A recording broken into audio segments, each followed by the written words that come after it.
Yo. We live and direct. I goddamn post this on up. Live and direct. Let's see.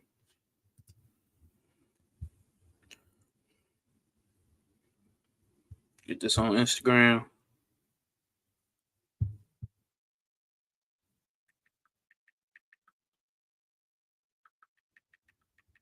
Know Thyself Sundays.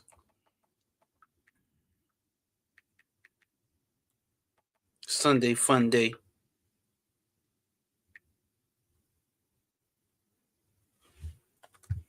Let's see what else we got going on over here. See who in the comments, sir, and pick. What's happening, Captain? What's happening?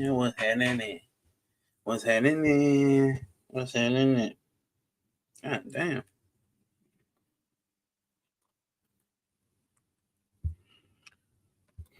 Post this up. What's happening? Rose of Flame. What's happening? Let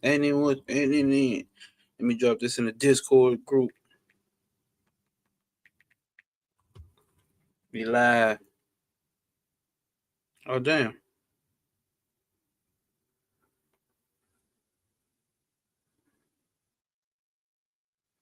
The fuck is going on my phone? I ain't connected to my what's the name? Rose of Flame said this gonna be sick. We finna get into it today, gang members.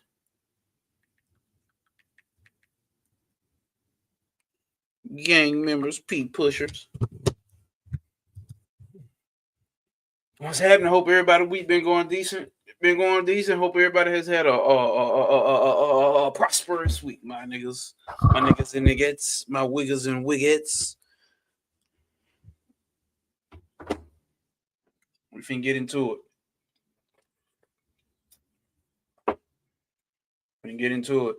Give them soul, peace, Brody. What's happening, Captain? What's happening all the way out there in the NC with it? Carolina.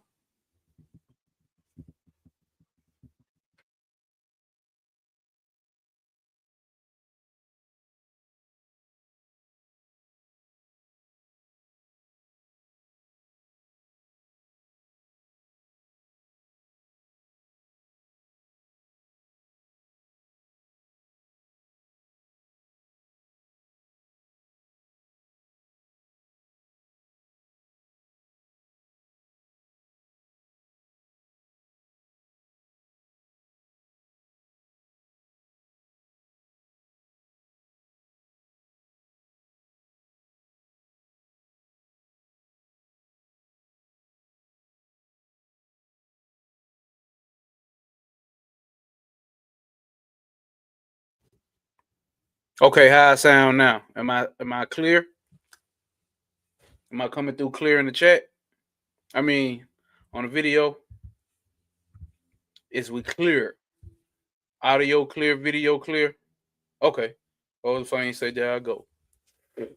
So today we getting into chapter 3. Chapter 3. Chapter 13, dealing with yoga, right? Chapter 13, dealing with yoga. Certain Pick said I'm good. Okay. Chapter 13, we're going to be dealing with yoga. He's going to talk about the 8 limbs of yoga. All the limbs of yoga and how they pertain to being viewed from a Advaitin perspective, meaning a non-dual perspective. Because you got to understand, Maharshi is not big on Vedanta or the Vedantic texts or the Vedas. Feels like I'm just breaking up a lot. Let me close some of these. What's the names out? Close that. Definitely close that. Close that. Get that closed. I don't need that up. Don't need that up. Definitely don't need that up. Or that. So I'll close out a lot of screens. Hopefully that got me from breaking up. But yeah. So even though I found the profoundness in the Upanishads. These specific teachers that I be bringing up here to y'all technically are not too big on them, not against them, but not too big on the Upanishads, because the Upanishads are very fucking profound as a fucking literary standpoint of the knowledge of self, because that's all the Upanishads deal with. Now you get the rest of the Vedas, they don't deal with specifically the self. Make mention of it, because the Upanishads, from my understanding, on historical understanding, comes later down the line, but nonetheless they have some very profound teachings inside of the Upanishads. So if I was you, I would get these versions for those who want to know, by Shankaracharya. These 8 Upanishads right here. Very profound shit. And it also has commentary for those who know how this shit goes with this text. You get a lot of commentary. And that's so-called non-dual master, Shankaracharya, the so-called a master of the teachings and giving breaking downs and understandings of it. So, dealing with Maharshi and Maharaj, that y'all know this who I fuck with. They sit the most right with me. And I would say, even though I really don't put, but there's a difference between Maharaj and Maharashi. And that's what we're going to be getting into today. Not the difference between those two, but we're going to be getting into the different perspective from a non-dual perspective. So whereas you get a common yogi talking about all the knowledge and information versus from a non-dual perspective and how he sees it, right? Because you got to remember, no matter what this is, all this shit is about concepts. You see what I'm saying? All knowledge is nothing but concepts. I don't give a fuck what it is. It's all concepts. And I like to tell people this. Like, I know we came up watching a motherfucker like Bobby Him and a brother Penn. Oh, fuck it, let's take it to a great scientist, right? Pick your favorite great scientist, right? Who so-called broke the laws on some new theory or whatever the case may be. Instead of just taking what that teacher has said, how many of us actually try to take ourselves out of our own perspective of that teacher and their teachings, meaning the each and every word or all the work that they've done, and try to zoom out and put yourself inside of their mindset? Like, what could a person be like? What is their inner reality like to be able to come to this profound understanding? That's how I took the information from Bobby Hemming. I did receive the words and the teachings, and you know what I'm saying, and the rhetoric that he had around himself, same with Brother Panic. But I put myself in, like, what type of inner reality could these people have had to have these profound understandings? That's what I'm looking for. I'm not looking to eat up each and every fucking word that they're saying and make it my fucking philosophy. Get what I'm saying? We're looking for the root. We're looking for the principle behind. We're looking for the principle behind this shit. And rarely do we look for the principle. What we like to do is look for the concepts and attach our identity to the concepts. Now, people do pay good money for them goddamn concepts. And concepts are useful, right? Concepts are useful to point you to a direction, but not for it to be for you to feel for you to take it as an understanding as this concept is the end all be all. You see what I'm saying? So we're watering it, we're watering the severeness down by calling it a concept. You can't walk up to somebody and tell somebody Jesus is just a concept. I mean, you can do what the fuck you want to, but you understand what's going on here, right? You can't walk up to somebody and just say Ganesh is just a concept. Christian is just a concept. Allah is just a concept. Which is what they are, but the understanding of this shit is something totally different. So no matter what you want to call it, it's still a concept. But we're getting it down to that understanding so we don't have to go through each and every section and break it down of that is a concept. Life is a concept. My gnosis, no way pop is a fucking concept. So we need to have that understanding. Motherfucking cosmic puzzle piece. What's happening, gang? What's happening? What's happening? What's happening? What's happening? We finna get into it today, chapter 13. My boy going in on Kundalini, yoga, pranayama, yoga in general, breath work, which is pranayama. And then we're gonna get into chapter 14. That's the goal, to make it to chapter 14 and talk about direct experience. Because what am I constantly saying here, and what have I constantly let you know that I've realized is it's about direct experience. We don't listen. All knowledge is false. The only thing that we do know is that we exist. All that other shit is hearsay shit. All this other shit that we put out and we say, it's all hearsay shit. All that we truly know is that I am. I exist. I exist. Pure beingness, pure existence. That's all that I know. Your atheist can't deny that they exist, because to deny that you exist, you have to exist first to be able to do not deny existence. That's all we know for 100% fact that we exist. Now, anything else after that and put on after that, anything after that, really anything after I is an illusion. That's what they said. Zero, peace, peace. I was waiting for you to show up. Waiting for you to show up. Anything that is on that comes after that I is the illusion. And remember, the illusion means false in the way that it's perceived. False in the way that it is perceived. The way you see it is not really the way that it is. You see multiplicities, but it's really one. That's the point of the illusion.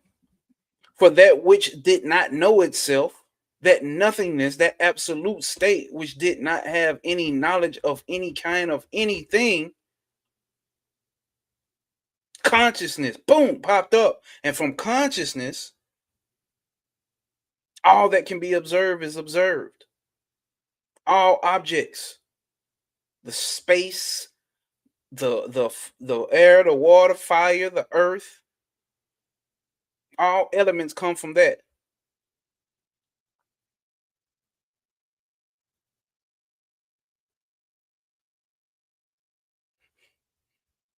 And like Trav saying last night, I don't want to put words in his mouth, but what I'm saying is this is the only shit going on. This is the only shit that's going on, buddy.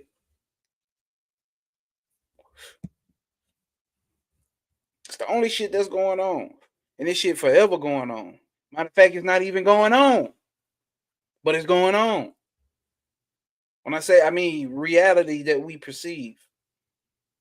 In all the levels in between. Whatever dimension you want to claim, all of it. I can join all of that shit as one. All of it is illusionary. I don't give a fuck how superior. Because to say something is superior, the fifth dimension is more superior than the third dimension. From what context are you saying that from? From what knowledge are you basing that off of?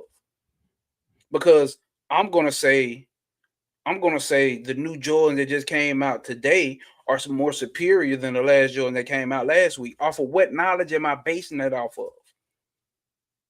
Off of my likes and dislikes, my experiences.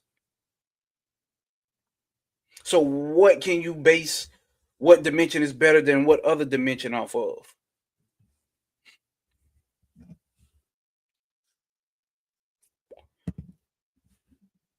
You can only use what you're basing it off of is only going to be from the third dimensional perspective. You get what I'm saying? And the third dimension is very limited.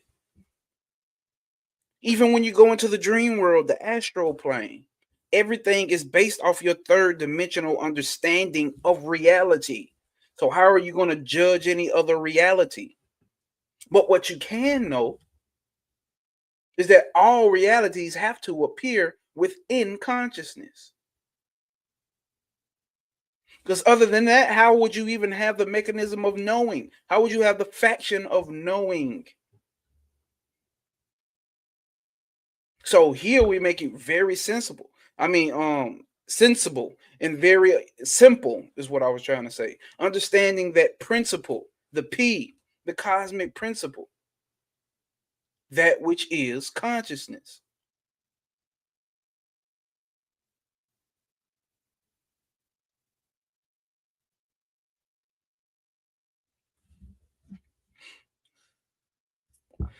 That is what we're gonna get into today. Now that we got warmed up, got enough folks up in this motherfucker, that's what we get into today.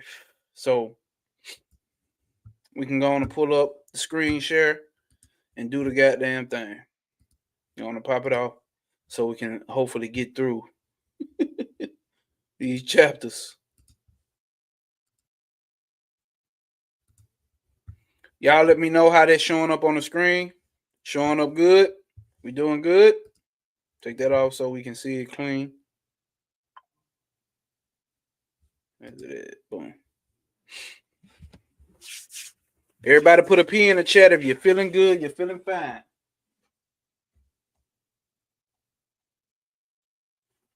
Let me get a P in the chat. Let me know where everybody at with it. Let me know if I should continue. All right, Zero say we look good, we look clean. We look clean and look good. What's up? What's up? What's that? What's up? What's up? What's up? What's up? What's up? What's up? What's up?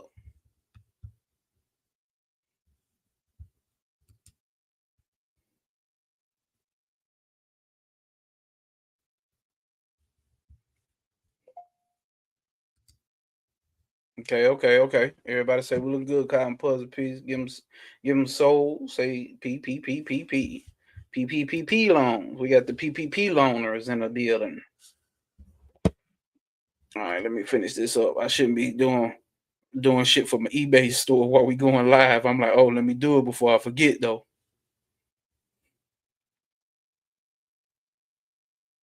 Come on, man. So I get back to what I got to do, gang. Boom. That is done.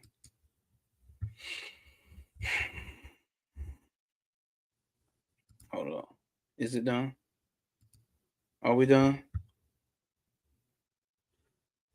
Oh, nice profit on that one. All right. Let's get to it. Chapter 13. Oh, no, I got to move the screen over so I can make sure. Not that one. This one. That way. Boom. All right. So, chapter 13. Let's get to it. Practitioners of yoga aim for union with the self. Right? I think we all know that. Yoga is Sanskrit for union. By undertaking distinctive mental and physical exercises, right? Is that what we all know yoga to be? Union by taking distinctive mental and physical exercises. Most of these exercises can be traced back to Yoga Sutras of Patanjali, right? Which is a great book which you should have. Do I not have it over here? It's unlikely for me not to have it over here, but I know I got it. So, Yoga Sutras on Patanjali, right? Which were written about 2,000 years ago.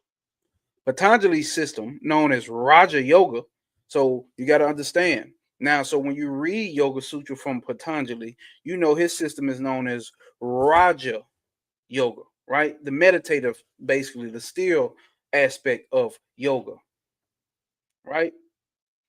Which can be understood from multiple levels, but you will understand. So, what is he going to speak from? If I'm Raja Yoga, I'm going to talk about all the other yogas, but I'm going to talk about how Raja Yoga is more superior, right? Understand that we're talking about understanding humans. We're talking about understanding humans. So, of course, if I'm a Christian, I'm going to say, you know what I'm saying, Christianity is more superior than Gnosticism. Of course, if I'm a Gnostic, I'm not gonna say Gnosticism is more superior than Islam and Christianity and Judaism. You see what I'm saying? Not to say, what I'm trying to tell you is to zoom out and see what every standpoint everybody is talking from. Everybody's right from their perspective. But the most founding principle would be this pure awareness, pure consciousness. You cannot know Raja Yoga if you don't have consciousness. You can't know Hatha Yoga. You can't know Allah. You can't know Jesus. You can't know nothing about none of those things if you do not understand that none of this exists without you pure awareness. So, Patanjali's system, known as Raja Yoga, contains 8 distinctive levels of practice. Yatana, conduct of life in relation to others, avoiding untruth, theft, injury to others, and sensuality and greed. Right? Nayama, conduct words towards oneself, cleanliness, tranquility, austerity, study, and devotion. All right. Asana, stretching, bending, balancing, and sitting exercises. These exercises are nowadays collectively known as hatha yoga. Shout out to my nigga Coop. My nigga Coop the yogi. Koopananda. My nigga Koopananda. I brought him on here. Y'all should have seen. Well, he teaches hatha yoga. Pranayama, breathing exercises which aim to control the mind.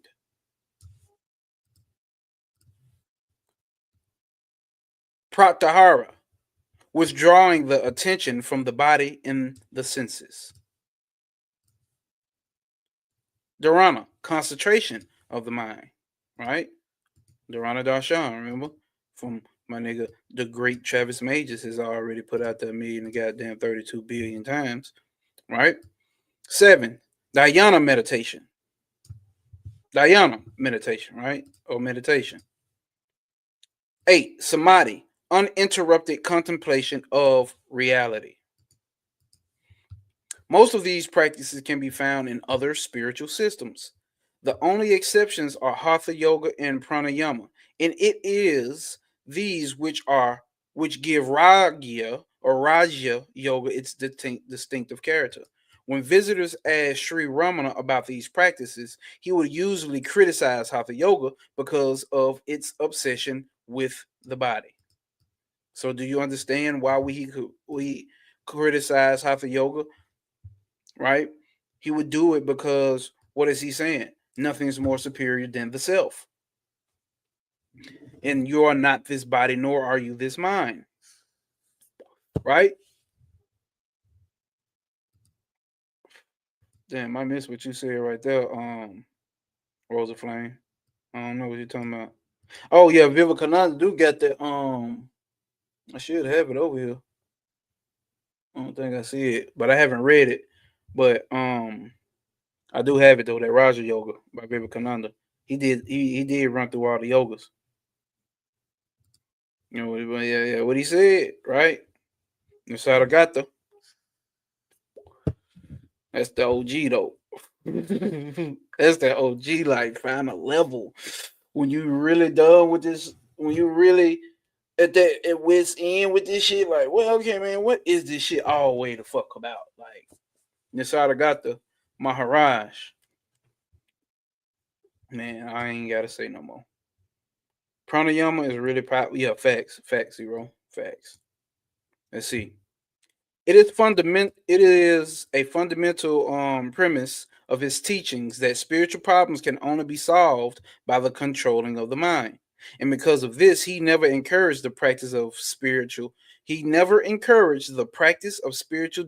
disciplines which develop themselves primarily too well being of the body.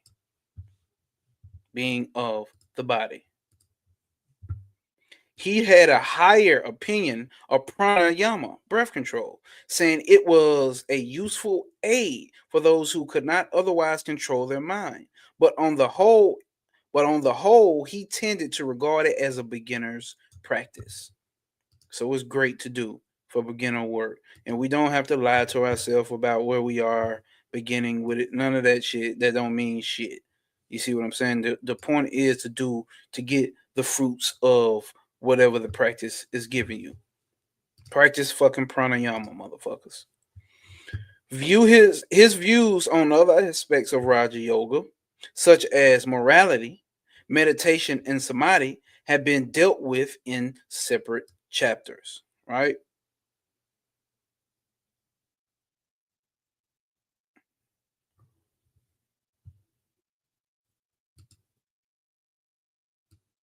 In addition to Raja Yoga, there is another system called Kundalini Yoga. So, this is the introduction to what we're about to get into, right? Like we about to get into it. So, in addition to Raja Yoga, there's another popular system called Kundalini Yoga. The practitioners of this system concentrate on psychic centers, aka chakras, in the body in order to generate spiritual power they call Kundalini. The aim of this practice is to force the Kundalini up a psychic channel, or the Sushama, which runs from the base of the spine to the brain. The Kundalini yogi believes that when his powers reaches the Sahara, I can't never say that word, Saharasara, Sahasara, the highest chakra located in the brain. Self-realization is the result, right? So once you get up there to that crown chakra, self-realization is the result. That's my basic understanding of Kundalini Yoga. Anybody here who studied Kundalini Yoga or practice Kundalini Yoga, is that what you get from it as well? That once you raise all your chakras up, then you have self-realization. And from some of my teachers, that's what I was led to believe as well. That's what Kundalini Yoga is. So I would say that's what Kundalini Yoga is, and that's the ultimate goal of Kundalini Yoga.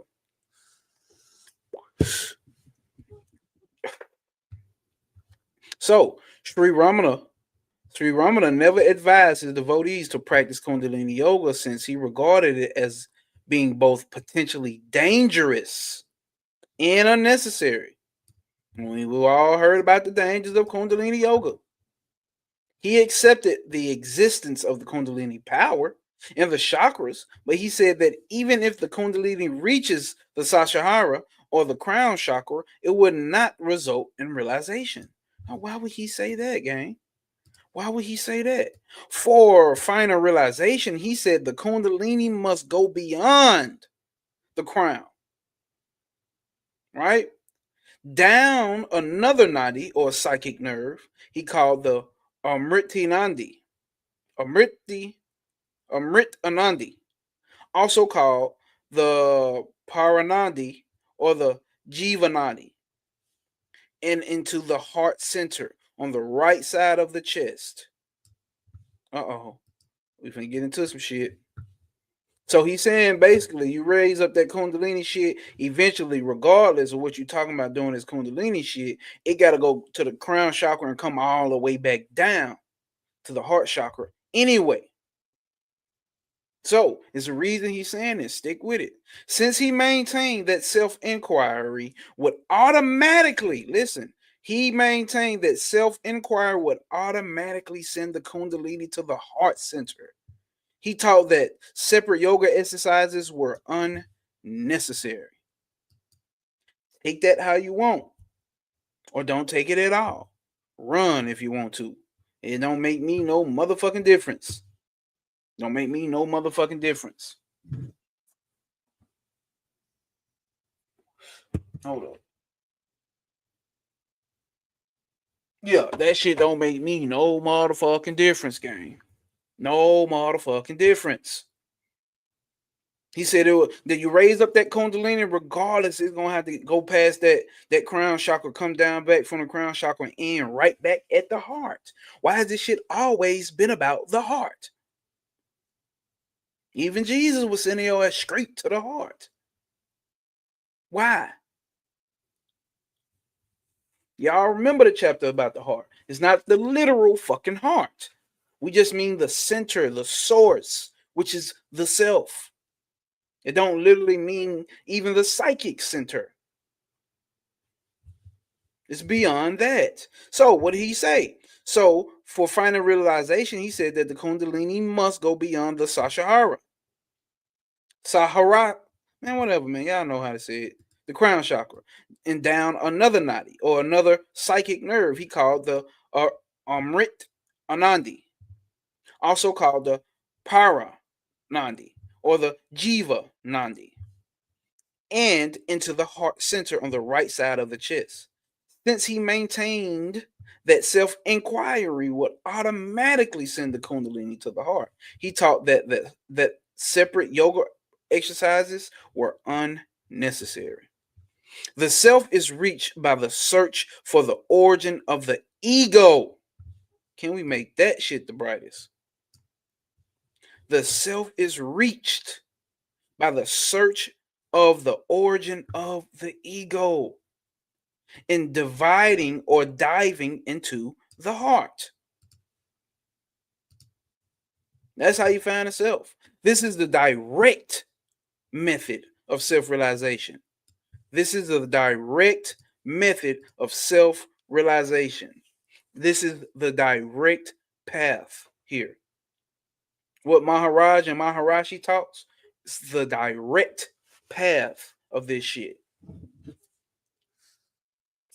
The only way to get self-realization is go in search of the ego and let the ego. Remember, I give y'all the analogy of the ice cube in the water. You're not getting it by knowing every fucking sign and symbol. That's the intellect. Those things can be known. There's nothing wrong with having knowing of those things. But there's not anything to do with knowing the self. To know the self, you go straight to the source. You figure out who is this knower that knows all of this shit. Who is this to say, oh, I know that, I know that, I know that, I know that, I know that, I don't know that, I know this, I know that, oh no, I know that, I know that. But I know all that, but what do I do with this? Who is that keeps saying all that? I know this shit. Go to that motherfucker.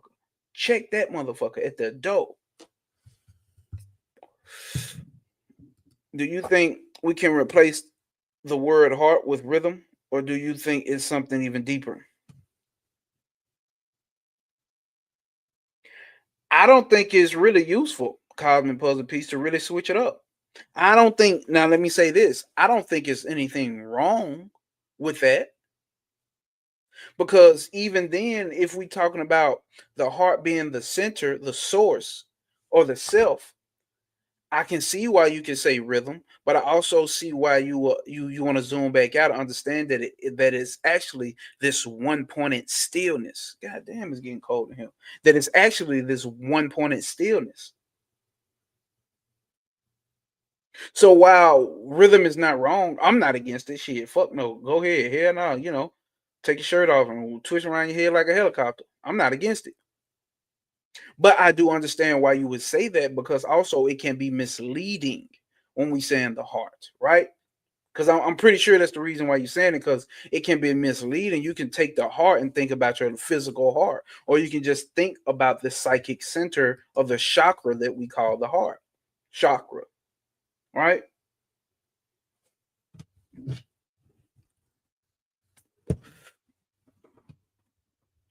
You was about to light a fire.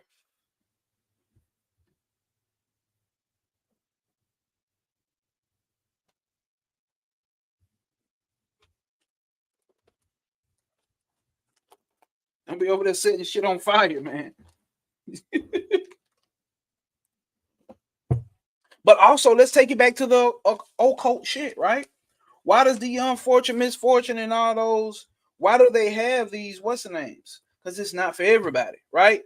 So you have misleading shit that automatically blocks out those who's not ready. But then you'll also have, and I'm not saying deliberate misleading shit, but because you got to think about it, it still is deliberate misleading for the commoner, right? Everybody's not going to be able to understand unless you get the proper teaching. Right? What Miss Dion Fortune say, if they're ready to be taught, let us teach them everything if they are ready. And if they're not, we don't need to teach them. Right? So this is why secret societies come about. And keep it 100, secret societies are self-protecting.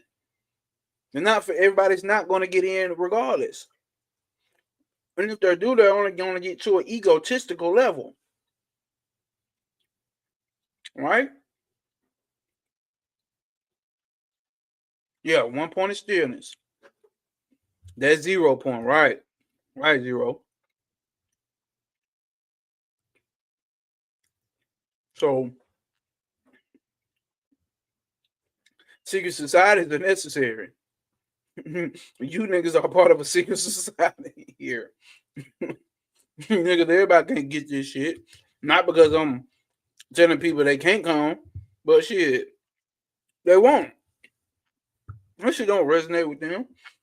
And then there's another wall of blockage by the way that I talk. I talk like a regular hood nigga. And then I cuss and shit. Nobody want to hear that shit when you talk about spirituality. You see what I'm saying? But let's look at it from another holistic perspective. Because this is just the way it go. All the teachers teach a certain way. They 5 elementals, or the 5 elements have been placed in a certain manner. You know what I'm talking about? That's the demonic. So, you know, that's why you get certain people who go to certain gurus or certain people who go to certain teachers. Because it aligns with their elemental mental temperament. It's just naturally that way. There's no one way that a teacher is supposed to be. Certain people go with Martin Luther King, certain people go with Malcolm X. It's just that simple. Just that simple. Certain people like Tupac, certain people like Biggie. It's just that simple.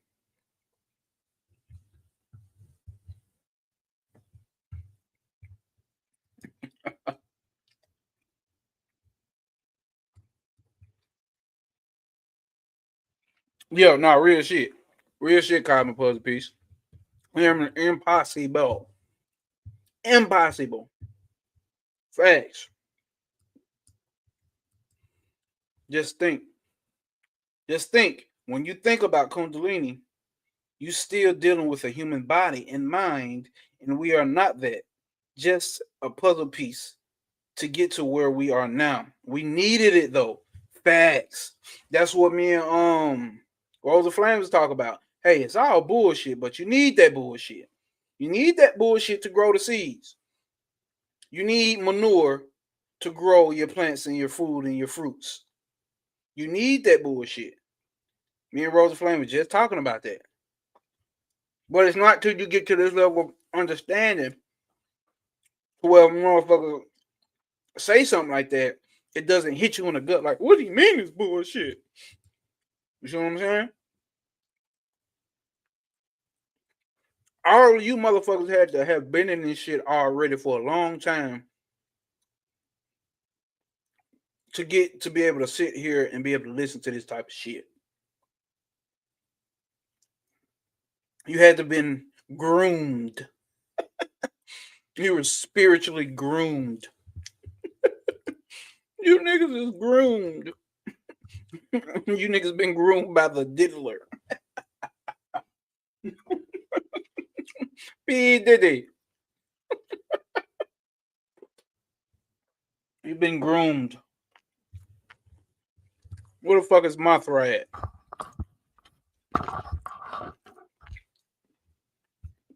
All right, let's go. So, this is the direct method of self-realization. One who adopts it needs not worry about his nadis.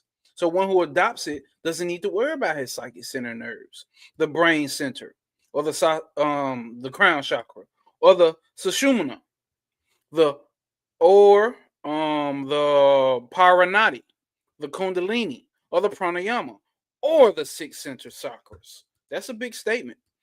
That's a big statement. So if you hear this and you were part of the other yogas, oh, you're going to be pissed off when you're saying you don't need to worry about the psychic centers, the brain center, or the third eye, or the sushumna, or the paranati, or the kundalini, or the pranayama, or the six other centers. Oh, you're going to be up in rage. You're going to want to burn this shit down. You may even want to hang a nigga. You may even want to hang a nigga. So, in addition to these practices outlined above, Hinduism contains another yoga called karma yoga, right? The yoga of action. Practitioners of this system aim to evolve spirituality, right? By selflessly serving and assisting others. Although it is spoken of highly in the Bhagavad Gita, Sri Ramana generally discouraged his devotees from following this path, since it presupposes the existence of an I who is going to perform good deeds for other people who are in need of assistance. Do you get why he's saying that? I would discourage my devotees, me speaking as Sri Ramana. I tell you not to do no shit like that.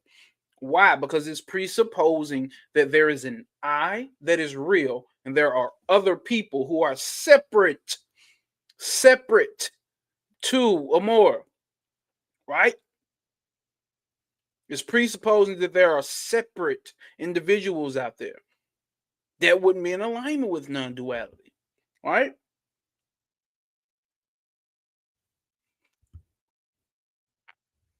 So, but you also have what we talked about with Vivekananda, with karma yoga, doing action in order to so-called the ones that appear to be others, but I know they are me, the self. So do it with that realization that they are none other than me, is what Vivekananda would say, right? So he only encouraged it if he felt like the practitioner or the particular devotees were incapable of the paths of jnana.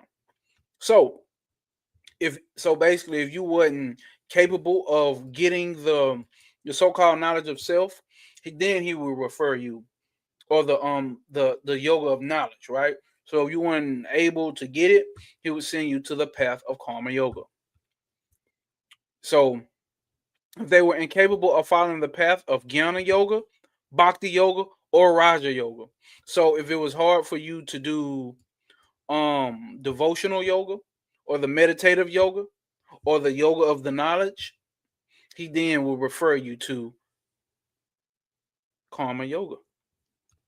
Very simple. So if an aspirant be unsuited temporarily for the first two methods, jnana and bhakti, and is circumstantially on account of age for the third method, yoga, he must try the karma yoga, the path of karma yoga. His nobler instincts become more evident. He derives impersonal pleasure. Then the man also becomes duly equipped for one of the three aforesaid paths, right? So karma yoga can get you worked up. If y'all haven't yet, hit that like button, y'all. Sri Ramana stressed that to be successful, the karma yogi must be free of the notion that he himself is helping others, and must also be unattached and indifferent to the consequences of his actions.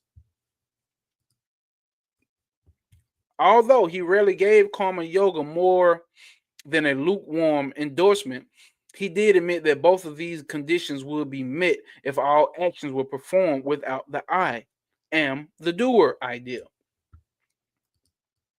Just perform your actions without believing that you are the doer.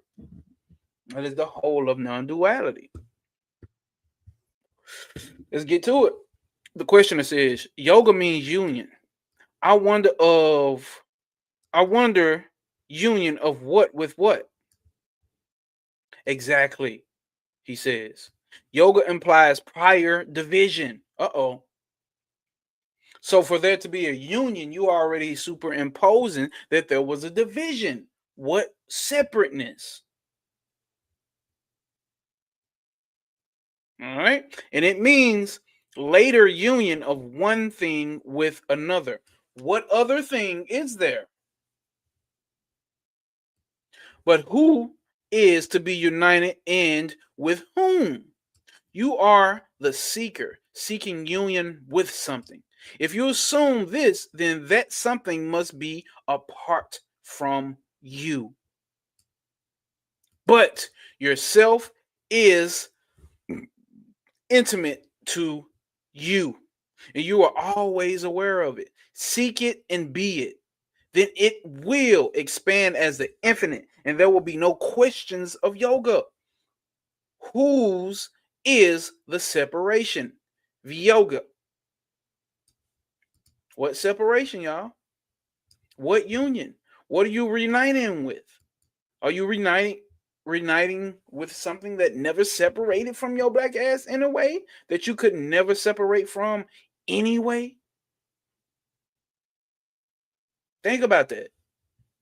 With all that you've learned from this non-duality, think about that. Question: I do not know. Is there really separation? Find out to whom is the viyoga. Find out to whom is the separation. That is yoga. There you go. Yoga is common to all paths. Yoga is really nothing but ceasing to think that you are different from the self reality. There you go. Ceasing to think that there is a separation. So, of course, that's the beginning stages, right? I have to have a divine union. I have to unite back with the divine, which presupposes I've been in sin. I've been separate from God.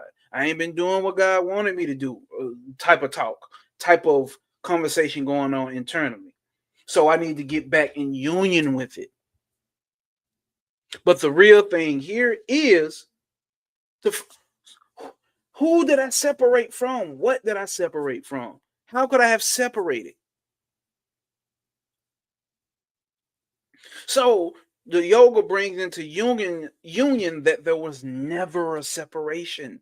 What do I always say? There was never a spiritual fucking path.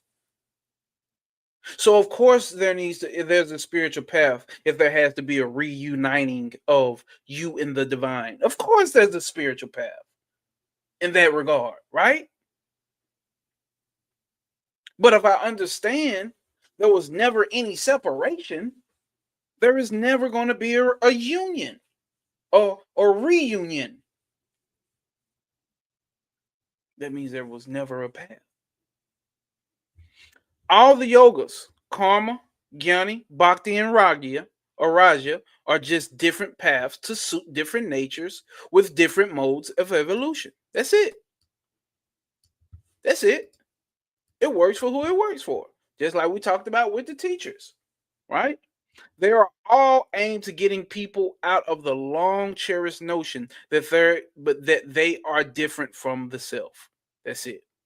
There is no question of union or yoga in the sense of going and joining something that is somewhere away from us, different from us, or different from us, because you never were or could be separate from the self.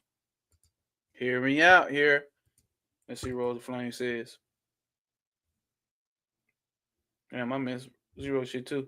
Yeah, one of my favorite quotes from the mega atheist days. Oh, for my mega atheist days is an intelligent person does not need the promise of heaven to see the merit in doing good deeds. Damn. Damn. Yeah, I like that. I like that. I like that. Help with awareness. Help with awareness kill the illusion of save the world. Facts. Facts. Okay, let's go. Question: what is the difference between yoga and inquiry? Yoga enjoins chitta, Vritta or nirada, repressions of thoughts, right? So your mental impressions, right? It enjoins those. Whereas I prescribe Atman or Atman Vishana, quest of oneself. So that's what he calls it, quest of oneself. Atman Vishana. This latter method is more practicable. The mind is repressed in swoon, or as the effect of fasting. But as soon as the cause is withdrawn, the mind revives. That is, the thoughts begin to flow as before. That's why I say the mind is going to do what the fuck it's going to do. That's not your problem. Your problem is that you think you are the mind doing the things. The mind is going to do what the fuck it's going to do. Give a fuck how good at meditation you become. I don't give a fuck how many gods and shit you see in your goddamn meditations, your dreams, on acid trips and mushroom trips. Ain't got nothing to do with it, buddy. Got nothing to do. There are just two ways of controlling the mind: either seek its source or surrender to be struck down by the supreme power. Ooh-wee. Ooh-wee. Either you seek the source or you do some bhakti yoga, some surrender. Surrender is the recognition of existence of a higher overruling power. If the mind refuses to help in seeking the source, let it go and wait for its return. Then turn it inwards. No one succeeds without patient perseverance. Take heed to that, y'all. Take heed to that. Is it necessary to control one's breath? Breath control is only an aid for diving deep within oneself. One may as well dive down by one may as well dive down by controlling the mind. When the mind is controlled, the breath is controlled automatically. One need not attempt breath control. Mind control is enough. Breath control is only recommended for those who cannot control their mind straight away. Question: when should one do pranayama, and why is it effective? In the absence of inquiry and devotion, the natural sedative pranayama, breath regulation, may be tried. This is known as yoga margya, the path of yoga. If life is imperiled, the whole interest centers around one point. If life is imperiled, the whole interest centers around one point: the saving of life. If the breath is held, the mind cannot afford to and does not jump at its pets or external objects. Right? I'm pretty sure everybody here has done some type of breath control, and you know what I'm saying, and got the mind under some point at some point, right? Thus, there is rest for the mind so long as the breath is held. And that's what my experience has been when I go in for that certain particular inner mental silence. When the mind is getting too goddamn busy and active, I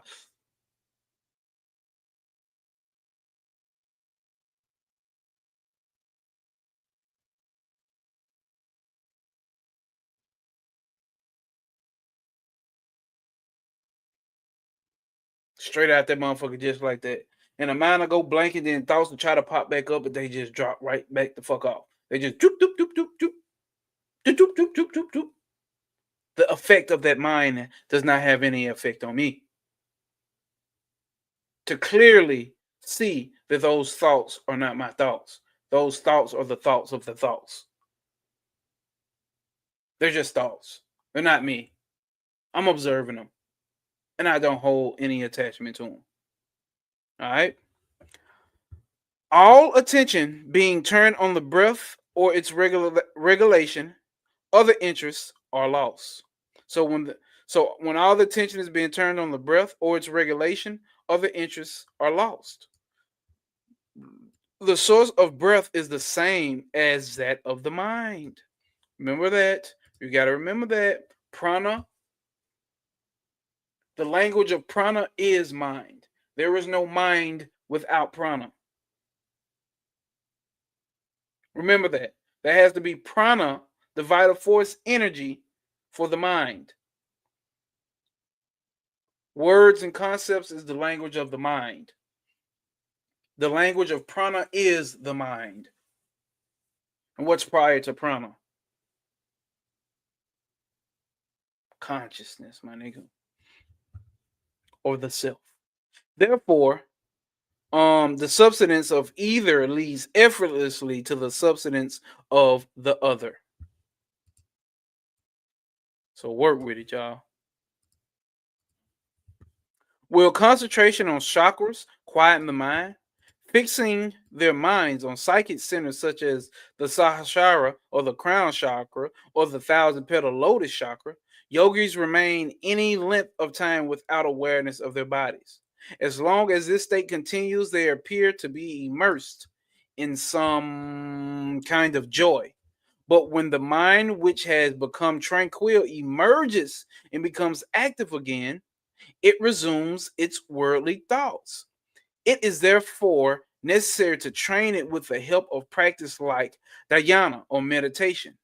Whenever it becomes externalized, it will then attain a state in which there is neither subsidence nor emergence. Hold on. At this point, advanced dimensional magic super spirit soldier books as fan fiction dramedy. Facts, bro. Oh, you thought I froze? No. I just stopped that prana. Stop that prana from flowing. I recently I'd be able to observe heavy mental and emotional states without identity with them. And it's crazy how you can feel way different. There's the benefits right there, y'all. You're seeing real life benefits from it. Right there. It's not just me talking.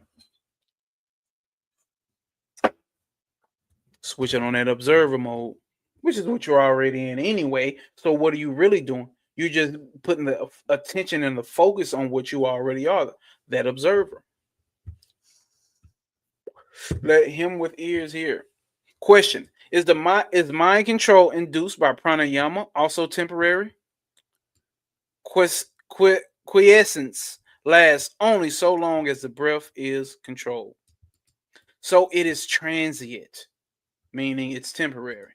The goal is clearly not pranayama. It extends to pratyahara or withdrawal, dharana, concentration of the mind, or dhyana, adhyana, meditation, and samadhi, right? It extends to those. Those stages deal with the control of the mind. Let's highlight all that. Those stages deal with control of the mind. Such mind control becomes easier for a person who has earlier practiced pranayama. Pranayama, therefore, leads one to the higher stages because these higher stages involve controlling the mind. One can say that the mind control is the ultimate aim of yoga. Listen, one can say that, right? But a more advanced man will naturally go direct to control of mind without wasting the time in practicing control of the breath. So he says it's a waste of time. I say do what the fuck works for you, but know what the ultimate goal is. Because ultimately, you got to understand why he would say that it's a waste of time. When you can go straight to the mind, when you can go straight to the ego, when you can go straight to the source. Pranayama has 3 phases: exhalation, inhalation, and retention. How should they be regulated? Answer: completely giving up identification with the body alone is exhalation. Rishaka, merging within through the inquiry, who am I? Merging with the inquiry, who am I? Completely giving up the identification with the body alone is exhalation. Merging within through the inquiry, who am I? As long as inhalation, or a word I can't pronounce, paraka, abiding as the one reality, I am that alone is retention. Kumbhaka. This is the real pranayama. How do y'all feel about that? Completely, he says pranayama has 3 phases: exhalation, inhalation, and retention. He said, well, to be quite honest, this is the real deal. Giving up the body alone is exhaling. Merging within through the inquiry, who am I, is inhalation or inhaling, right? And then abiding as the one reality, which is the self, which is I am that alone, that is retention. So what is he saying? That is the real pranayama.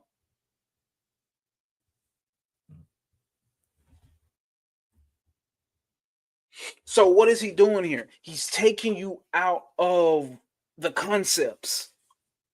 Might give you another concept, but nonetheless, he's taking you out of, I got to work through these concepts. Okay, I got to get to this stage, do this and do that, and then do this and do that, do that, do that.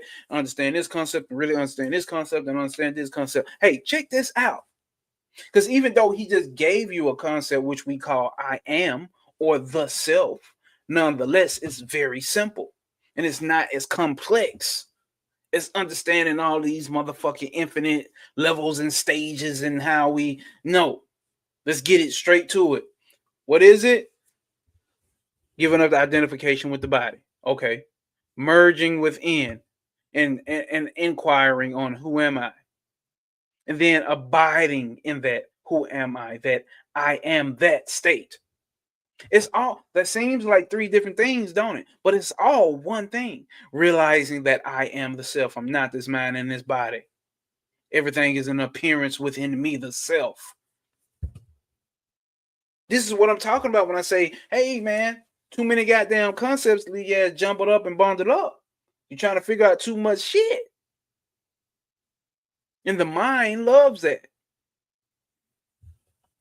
Let's see. Oh, what is that? No. Similarly, I watched a video that advised to identify with the middle of the hourglass and not the top or the bottom. Damn.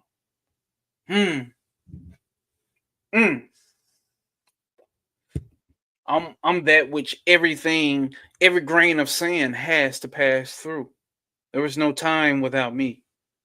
You see what I'm saying? That's what I get from that. I like that. The concept is the destroyer of every other concept. That concept. Okay, gotcha. Yeah, yep. I have the Bihar school prana and pranayama. That'll probably get too pretty. I'll probably get too pretty quick, but I'm curious if they say something similar to that. And and I'll be trying to wonder what school of yoga is the Bihar school of yoga. Because these are Bihar schools. Well, Bihar schools of yoga put out all the books. So I guess it depends on what yogi or what swami is teaching, right? Because I got to have that book too.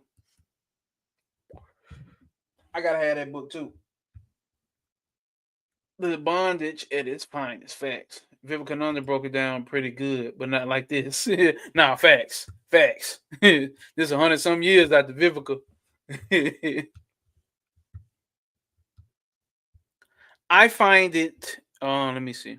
Question. I find it said in Maha Yoga that in the beginning of meditation, one may attend to the breath. That is, its inspiration and expiration. And that after a certain amount of stillness of the mind is attained, one can dive into the heart, seeking the source of the mind. I have been badly. I have been badly in what? I have been badly in want. Okay, I have been wanting badly some of such practical hint. Can I follow this method? Is it correct? Listen. The thing is to kill the mind somehow. Here's the answer. The thing is to kill the mind somehow. Those who have not the strength to follow the inquiry method are advised to adopt pranayama as a help to control the mind. This pranayama is of two kinds: controlling and regulating the breath, or simply watching the breath. Question: for controlling the breath, is it not ratio 1 hold for 4 and release for 2? 1 4 2 for inhaling, retaining the breath, and exhaling best. All those proportions, sometimes regulated not by counting but by uttering mantras, are aids to controlling the mind. That is all. That is it. That is it. That is it. Watching the breath is also one of pranayama. Inhaling, retaining, and exhaling is more violent and may be harmful in some cases. For example, when there is no proper guru to guide the seeker at every step in every stage, but merely watching the breath is easy and involves no risk. So by by Sri Ramana Bhagavan, he says there's less risk and he will prescribe you more so to just watch the breath instead of doing those proportions of inhaling, retaining, and releasing. Is the manifestation of Kundalini Shakti or Kundalini power possible only for those following the yogic path of acquiring Shakti power? Or is it possible also for others possible also for those who follow the path of devotion, like bhakti or love, prema? Who does not have Kundalini Shakti? Nigga, the real nature of Shakti is known. It is also called Akhanadra, Akhandakra, Vritti, unbroken consciousness. Ooh, let's look that word up. I like that word. Well, let's highlight it, is what I mean, really. Who does not have Kundalini Shakti, nigga? Everybody got Kundalini Shakti. When the real nature of Shakti is known, when the real nature of Shakti is known, it is called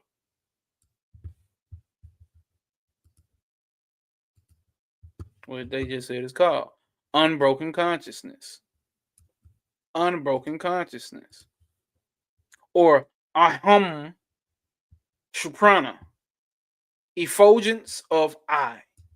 Kundalini Shakti is there for all people, whatever path they follow. It is only a difference in name.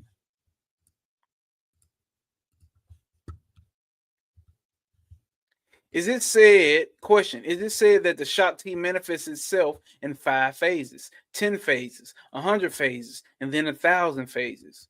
Which is true, 5 or 10 or 100 or 1,000? Shakti has only one phase. If it is said to manifest itself in several phases, it is only a way of speaking. The Shakti is only one. Y'all hear that? It is only one. Pasadia, peace, peace, peace, peace, peace, peace. Love it when you hear. Prana and Pranayama by Niranjana Ananda. Niranjana Ananda. Okay. So yeah, we're gonna add that to the list. Because I did have it on my list once Trav put it out there. I did have it on my list, but I never ended up getting it. I got it the other ones, which would seem to be the shit. I even got Jnana Yoga from Swami Saraswati.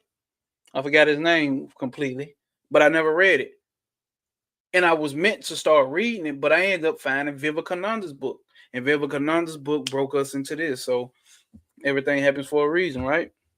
Question: can a Jnani help Not only those who follow his path, but also others who follows other paths such as yoga. What do you think he's going to tell this person? What do you think he's ultimately going to tell him here? You know he's going to put you in stance. Okay, now who is these others that you're talking about? Let's see if he says that. Undoubtedly, undoubtedly he can. He can help people on whatever path they choose to follow. It is something like this. Oh, well, never mind. Thought he was gonna go chomp him down, but he don't sound like he did. It's something like this. Suppose there is a hill. There will be very many paths to climb it. If he were to ask people to climb the way that he came, some may like it and some may not. If people who do not like it are asked to climb by that path, and by that path only, they will not be able to come up.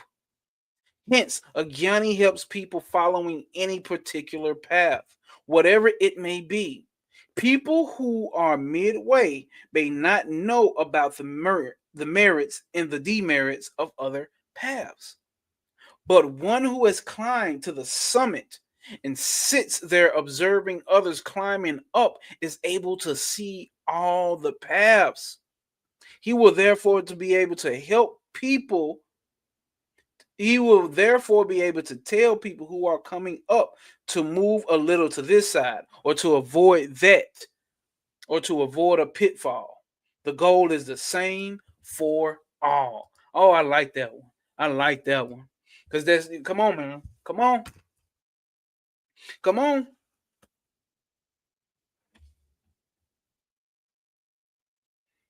Is there any explanations needed for that paragraph?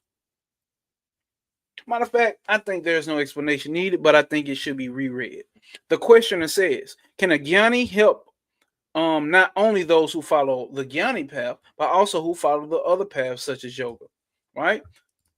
Undoubtedly, he can help people whatever path they choose to follow. Whatever path you choose to follow. It is something like this. Suppose there is a hill. There will be very many paths to climb it. If you were to ask people to climb the way that you came, some may like it and some may not. That's why I always say, everybody's right, bro.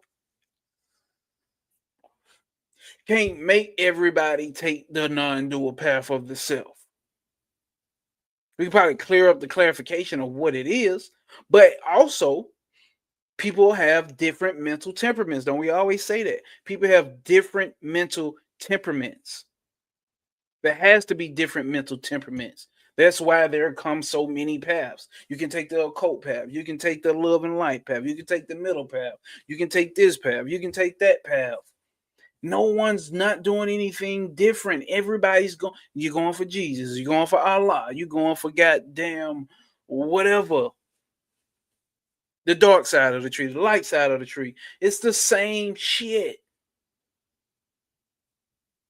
And for one who gets to this point of an observatory standpoint, motherfucker can help.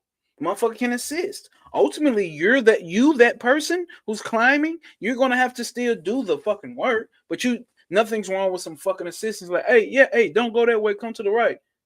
Watch out. It's gonna be a rock right there. It's gonna be a hole right there. It's a snake pit right there. Don't step on that. I done done it. All right. If people who do not like it are asked to climb by that path, and by that path only, they will not be able to come up. Hence, a jnani helps people following any particular path, whatever it may be.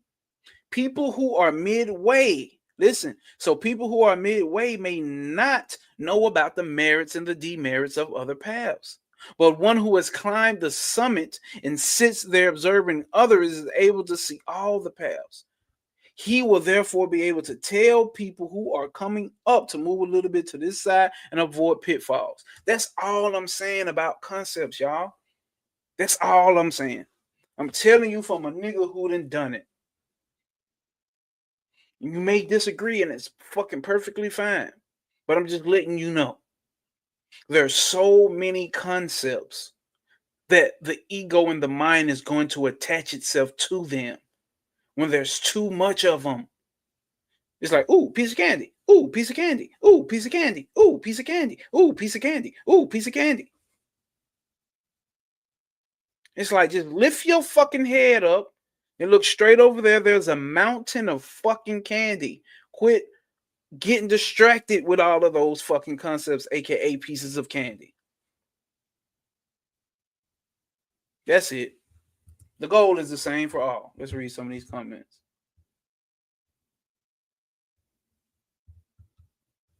That's how I deal with my family nowadays, and our relationship is so much better. Oh, you talking about from this perspective what he just said in this paragraph? Fact. Okay, dig that. Now, real shit, bro. I'm telling you, bro. It helps. It even helps fucking relationships, bro. It even helps fucking relationships. It even helps fucking relationships.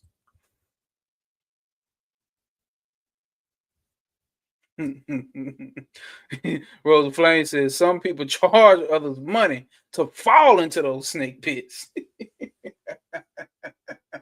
I mean, hey, you ain't lying. My boy, you is not lying. You was not lying.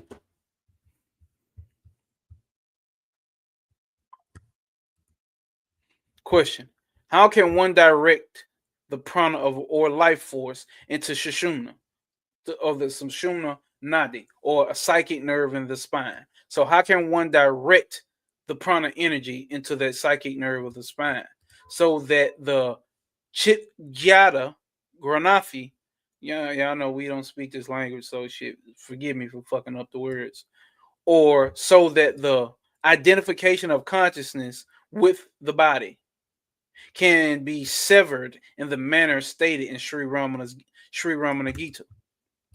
By inquiring, who am I? The yoga or the yogi may be definitely aiming at arousing the kundalini and sending it up to Sushumna. The jnani may not be having this as the object or as his object, but both achieve the same results. Do you hear that? So one is focusing on raising up the prana through the goddamn spine, right? And bringing it to merge with the consciousness. So just by inquiring, who am I? It's the bold statement he's saying here. Just by inquiring, who am I? Just by doing this simple task, we both achieve the same results. You can be going through those strenuous settings and practices and whatnot to get the same result that I'm going to get with just by asking, who am I? Both achieve the same result. That at the ending, that of sending the life force up the Shushumna and severing the Chit Jada Granithi, or the identification with the consciousness with the body. Oh, so if that's what is the goal is to do, that's what non-duality is about. To sever Purusha from Prakriti. Ultimately, they are not separate, but to get Purusha to stop thinking that he is Prakriti, that he is nature, that he is the body, that he is the mind. A wake-up call, basically. Kundalini is only another name for Kundalini is only another name for Atma or self or Shakti. We talk of it as being inside the body. Listen. We talk of it as being inside the body because we conceive ourselves as limited by this body. But it is in reality both inside and out, being not different from the self or Shakti of the self. Do y'all hear that one?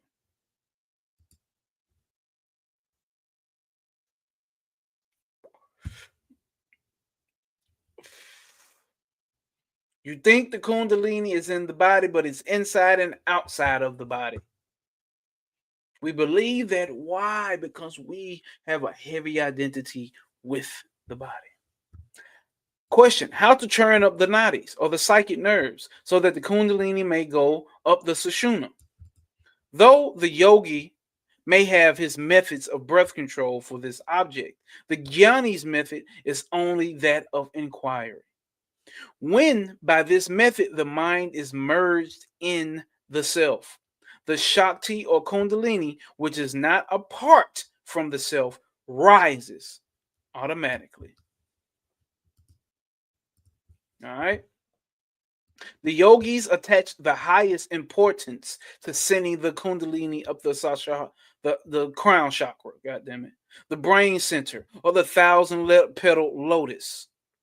They point out the sculptural statement that the life current enters the body through the fontanelle and argue that the viyoga or the viyoga or the viyoga or the viyoga separation having coming about that way. Yoga union must also be affected in the reverse way. They say since it come in that way, come out that way. It came out that way, go in that way. Right?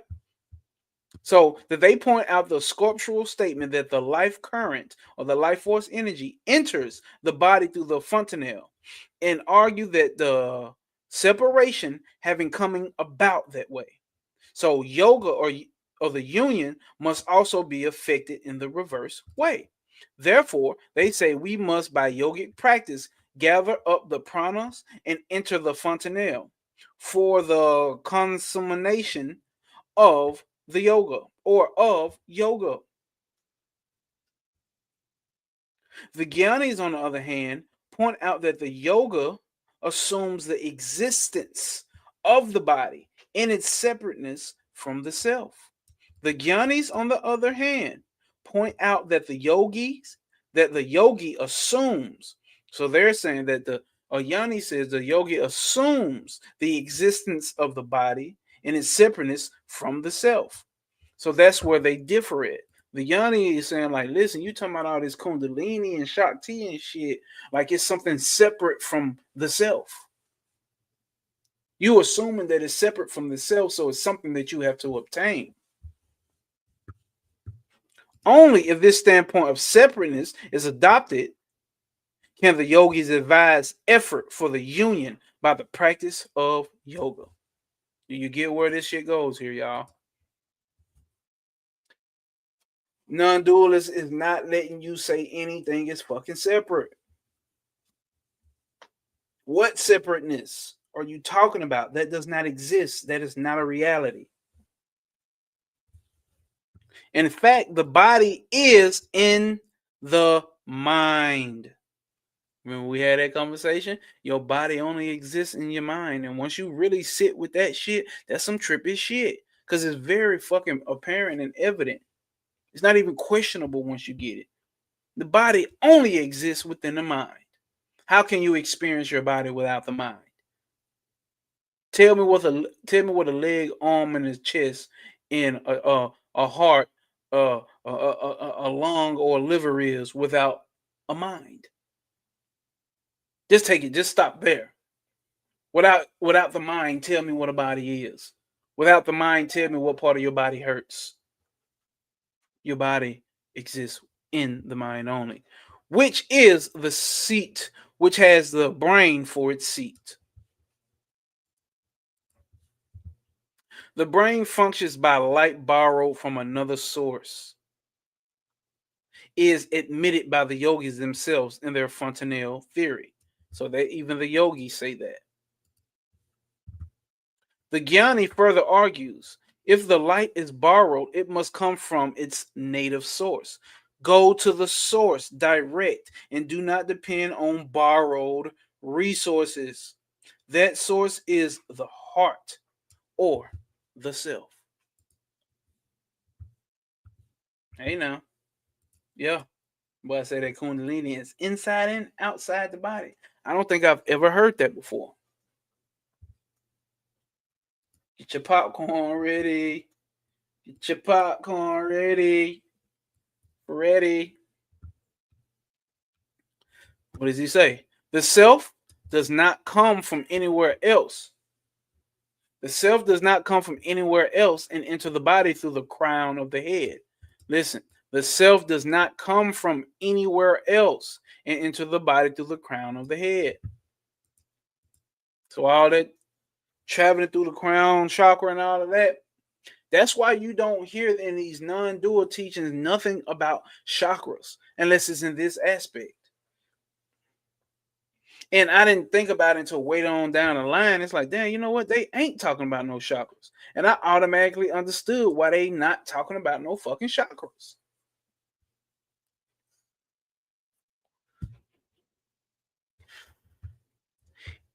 So it is as it is, ever sparkling, ever steady, unmoving, and unchanging. And unchanging. Talking about the self here. The individual confines himself to the limits of the changeful body or of the mind, which derives its existence from the unchanging self. So why not go straight to the source? All that is necessary is to give up this mistaking identity. In that done, the ever shining self will be seen to be the single non-dual reality. Just give up the fucked up identity that you got. If one concentrates on the Sashahara or the Sahasrara, Hashashrara, the crown chakra. If one concentrates on the crown chakra, there is no doubt that the ecstasy of samadhi ensues. The vasanas, that is the latent mental tendencies, are not, however, destroyed. The yogis is therefore bound to wake up from the samadhi because release from bondage has not yet been accomplished. Straight to the source. Bam, bang. Straight to the source. He must still try to eradicate the vasanas or the mental impressions, right? Or the latent mental tendencies.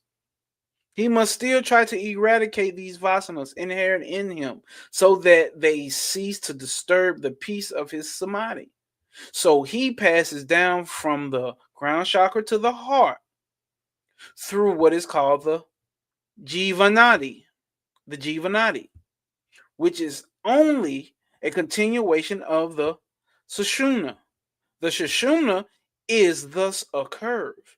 It starts from the lowest chakra, rises through the spinal cord to the brain, and from there bends down and ends in the heart. So what he's saying is what he's saying. It's like to go through all that just to get to the heart. It's like I'm sitting on my front porch and I want to go in the house, but instead, you know what I'm gonna do? I'm gonna run down the street, make a right, make another right, and then make another right, and then hop over the fence in my backyard and climb through the window, and then come through the front door, and then turn around and look back through the front door, and then open up the front door just to walk back into my house.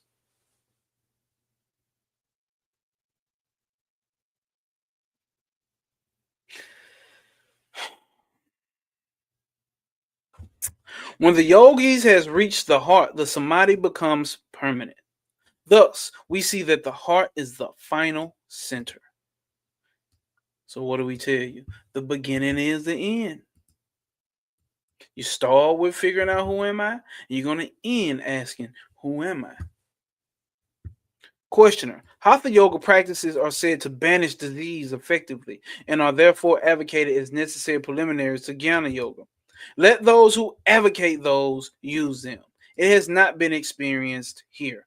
All diseases will be effectively eliminated by continuous self-enquiry, nigga. If you proceed in the notion that health of body is necessarily for health of mind, there will be an end to care for the body. There will never be an end to care for the body.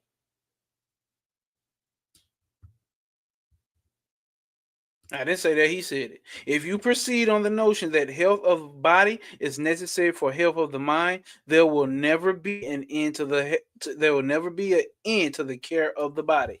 Now, is he saying completely don't take care of the body? No. But if you believe that the only way to get a healthy mind is to have a healthy body, then you will always be on a journey of trying to keep the body healthy. You will never fucking get to the mind. Now, I know you see a lot of people like that. Remember, he already gave you a decent diet to have, and he already said how the diet is connected to the mind. But remember, he also said the Jnani who has realized the self, it doesn't matter what the fuck he eats. These are just steps to try to get you to a point. When you get to the point, you figure out, oh, it never mattered if I ate fucking pig feet, which I don't. It never mattered.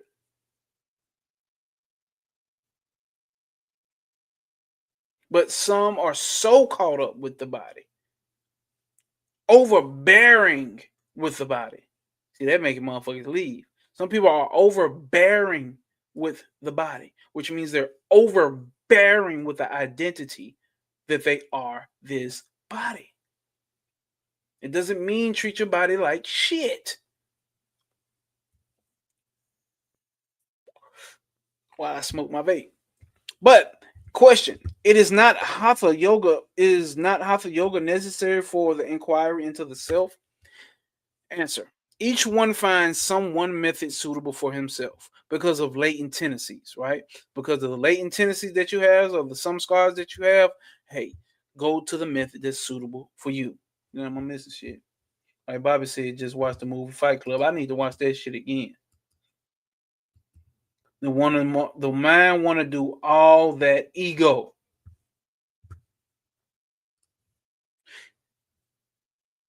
Can hatha yoga be accomplished at my age? Question. His answer to him: Why do you think of all that? Because you think the self is exterior to yourself. You desire it and try for it. But do you not exist all alone? Why do you leave yourself and go after something external, nigga? Question. It is said in the Aproksha Anubhuti that hatha yoga is necessary aid for inquiry into the self. The questioner says, listen, is what he's going to tell him. The hatha yogis claim to keep the body fit so that the inquiry may be effected without obstacles. They also say that life must be prolonged so that the inquiry can be carried to a successful end. So that's what he said. The hatha yogis say, hey, if you get the body down, pack, it won't be a hindrance for you to finally get to know the self. And they also say if you live longer, that prolonged inquiry may be carried out to a successful end. Furthermore, there are those who use some medicines with the end in view. With that end in view. Their favorite example is that the screen must be perfect for the painting is begun. Yes, but which is the screen and which is the painting? According to them, the body is the screen, and the inquiry into the self is the painting.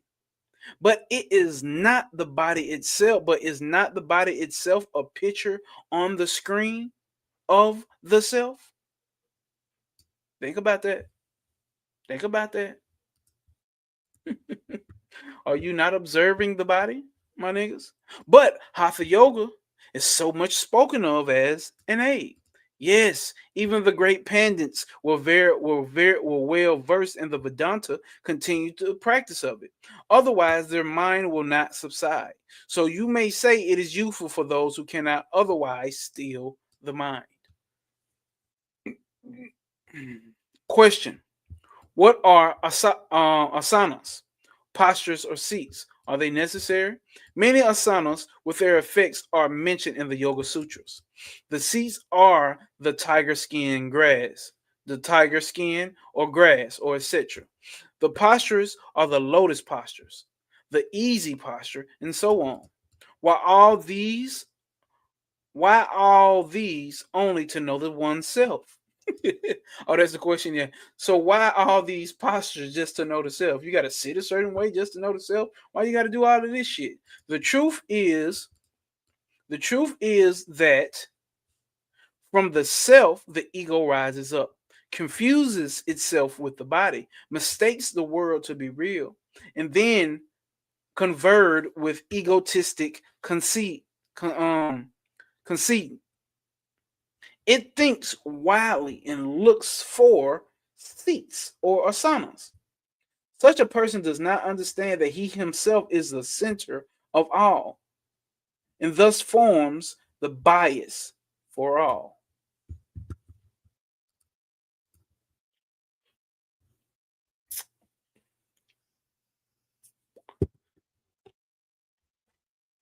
What does this word mean? Is that conceited? Or it don't look like conceited, but it looks like that's what talking about conceited. Vanity, excessive pride in oneself.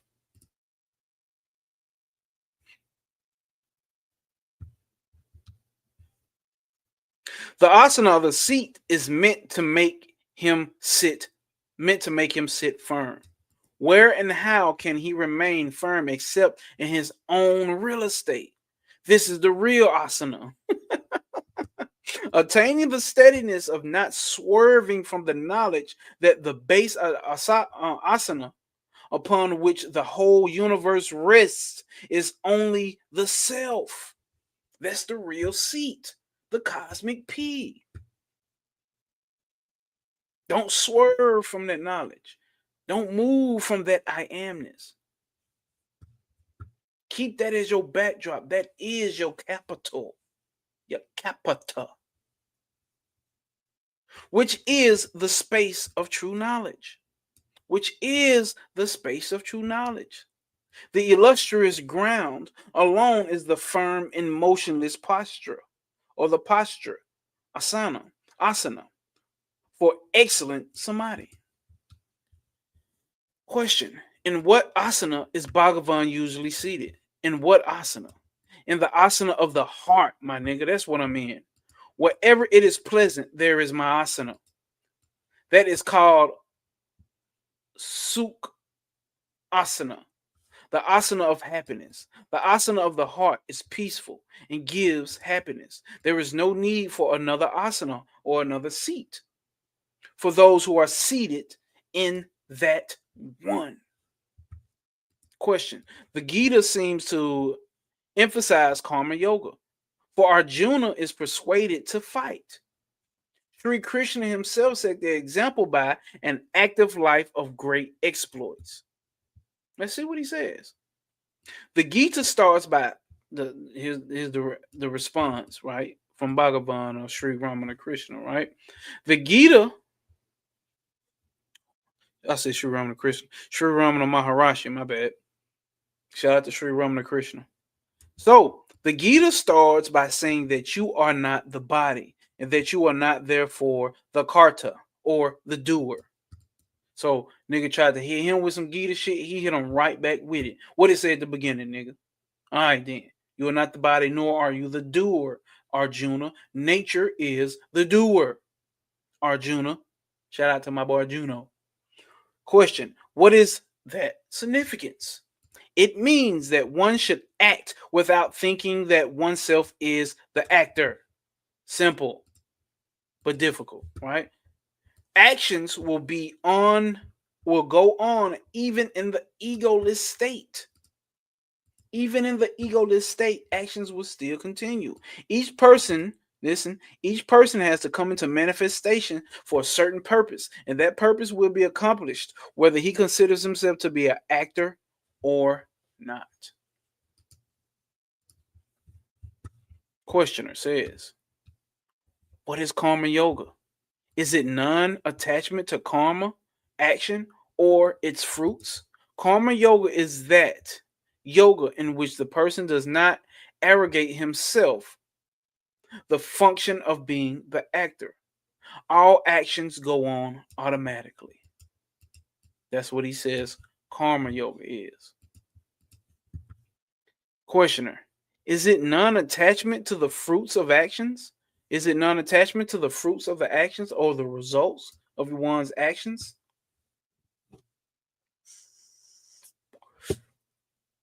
God Buzzer B said that's actually terrified my ego in real time.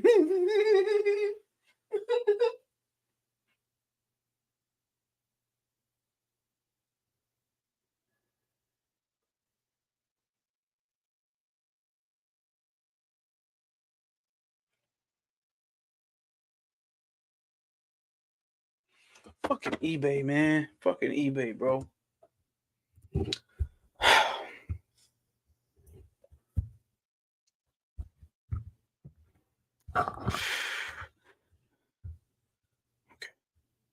So the question arises only if there is an actor. So the questioner says, is it non-attachment to the fruits of actions?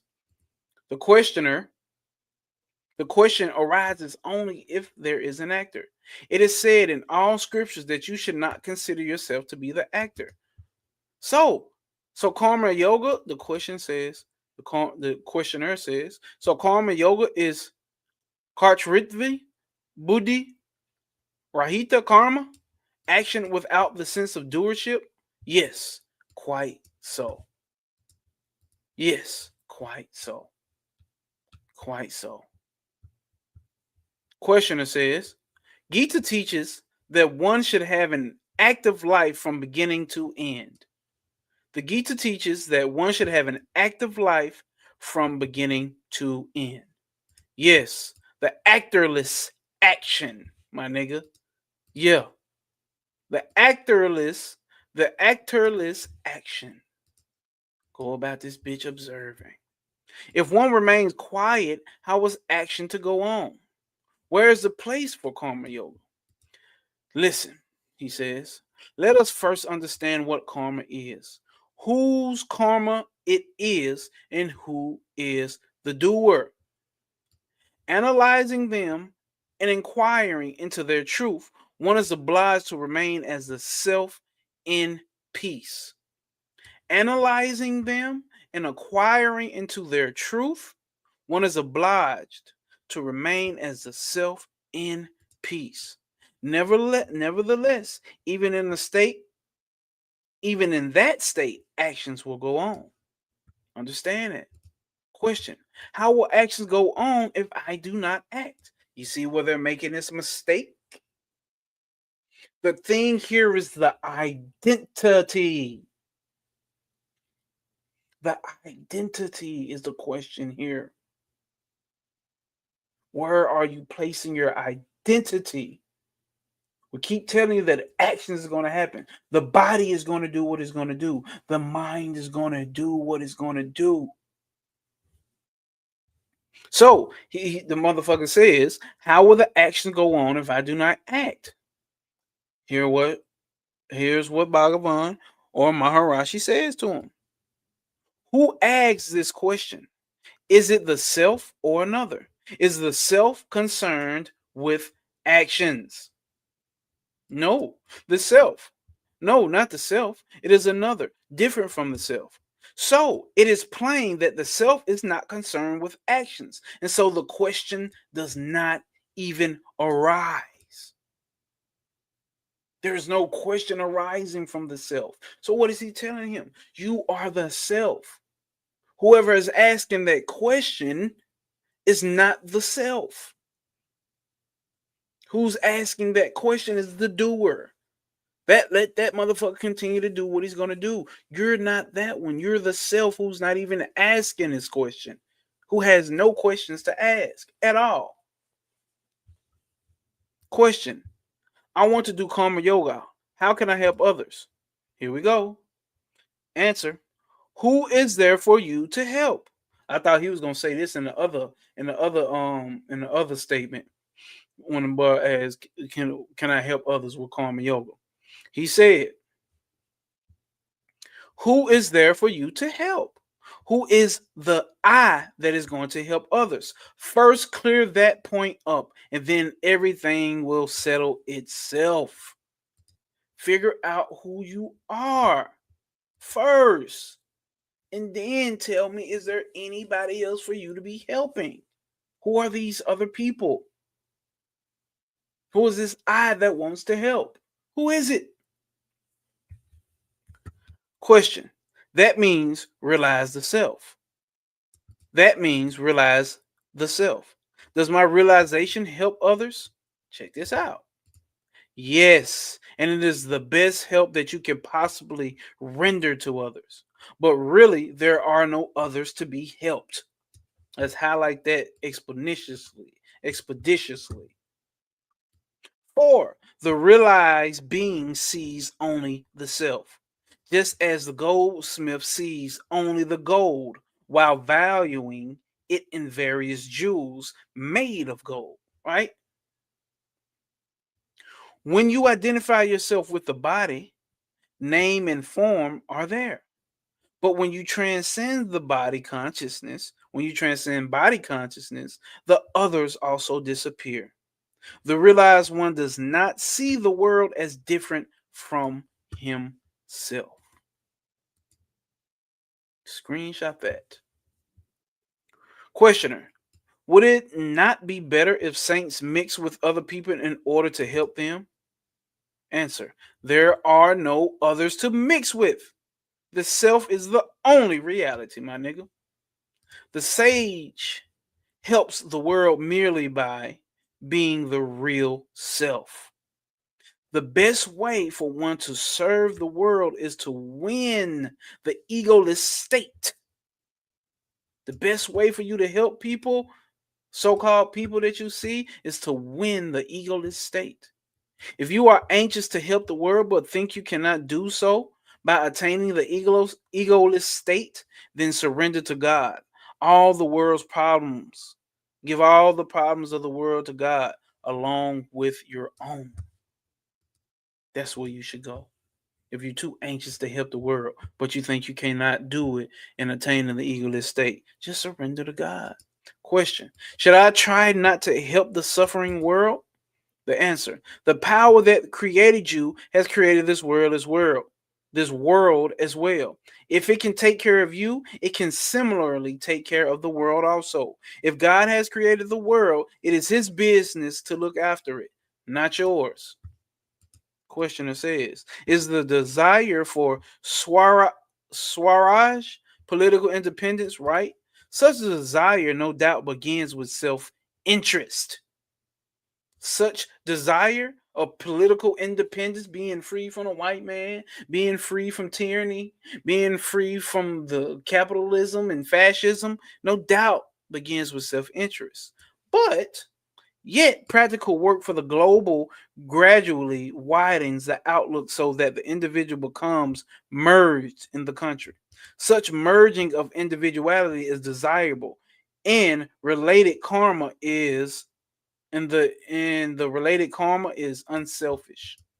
So, if Swaraj is gained after a long struggle with terrible sacrifices, is not the person justified in being pleased with the result and elated by it?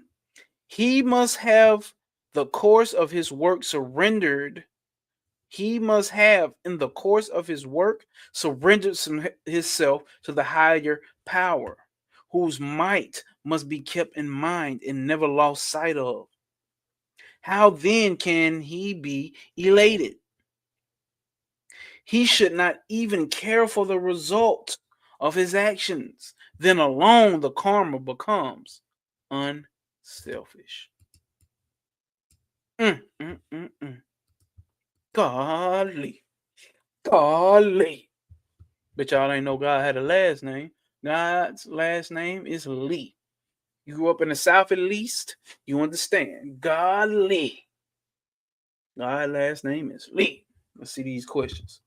Man, humans overcomplicated the F out of everything. No, facts, bro. That's the intellect, bro. Like the intellect, the ego is always overcomplicating shit and making shit so intricate. It just does that shit, bro. But it makes sense because that's how you create an illusion. That's how you create the world to do shit in. If the ego didn't overcomplicate shit, we definitely wouldn't have computers. We definitely wouldn't be able to play Grand Theft fucking Auto. You know what I'm saying? We damn sure wouldn't be able to have a car. We damn sure wouldn't be able to grow food. If we just want to keep it 100. Golly. Facts give us all be still and know. Who the hell is reading this book and who is listening? Facts. Who actually reading this shit and who is actually fucking listening? Who is that? Who's the I being pleased and related? Who is it?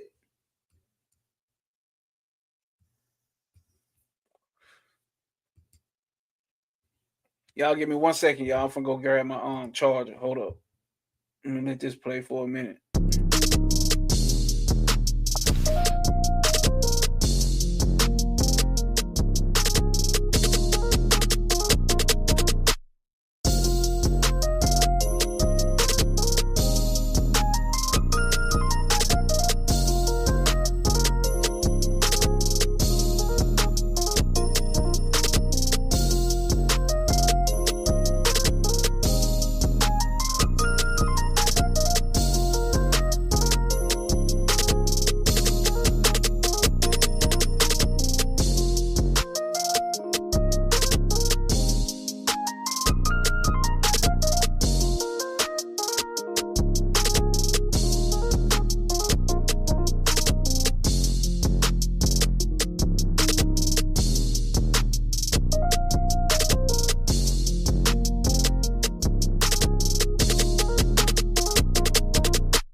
All right, we back, gang. We back.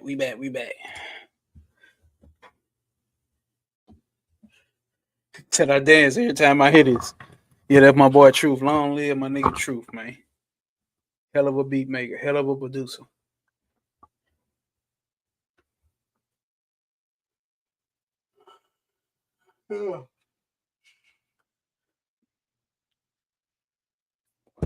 How's my audio coming through? Is it still clear? The music not playing in the background, is it? Oh,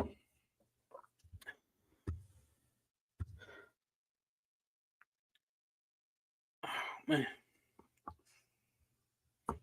Okay, we good. Also, y'all, when y'all get the chance, look up David Gottman. Look up David Gottman on YouTube. Look up David Gottman. That's all I'm gonna say. Look him up.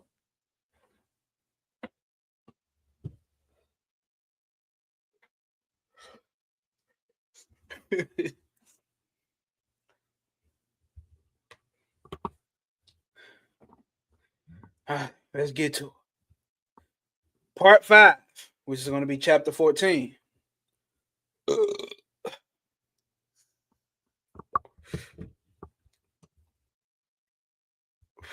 The experience. There are no grades of reality. There are grades. Listen. There is no levels to reality.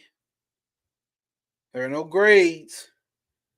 The only thing there is there are grades of experiences for the individual, but not of reality. There are no grades of reality. No higher levels of reality, y'all. There is none. There are grades of experiences for the individual. There are grades of experiences for you, the so-called false individual, but not of reality. Not of reality. Whatever may be the experiences, the experiencer is one in the same. So if you make it to the astral plane, if you make it to the causal plane, you make it to the etheric plane, there may be different experiences, but the experiencer is one in the fucking same. Understand that there are no grades to reality. There are no higher realities. There's only different grades of experiences for the so-called individual. Whatever may be the experiences, the experiencer is one in the same. Remember that. The self is certainly within the direct experience of everyone, but not as one imagines it to be. It is only as it is. Shout out to Bhagavan. So now we're finna get it to the Samadhi. I think this one, yeah, it's only 8 pages. 2, 3, 4, 5. We only got 5 pages. Then we out here for the day, y'all. We have done our Know Thyself Sundays after this one. So let's see here.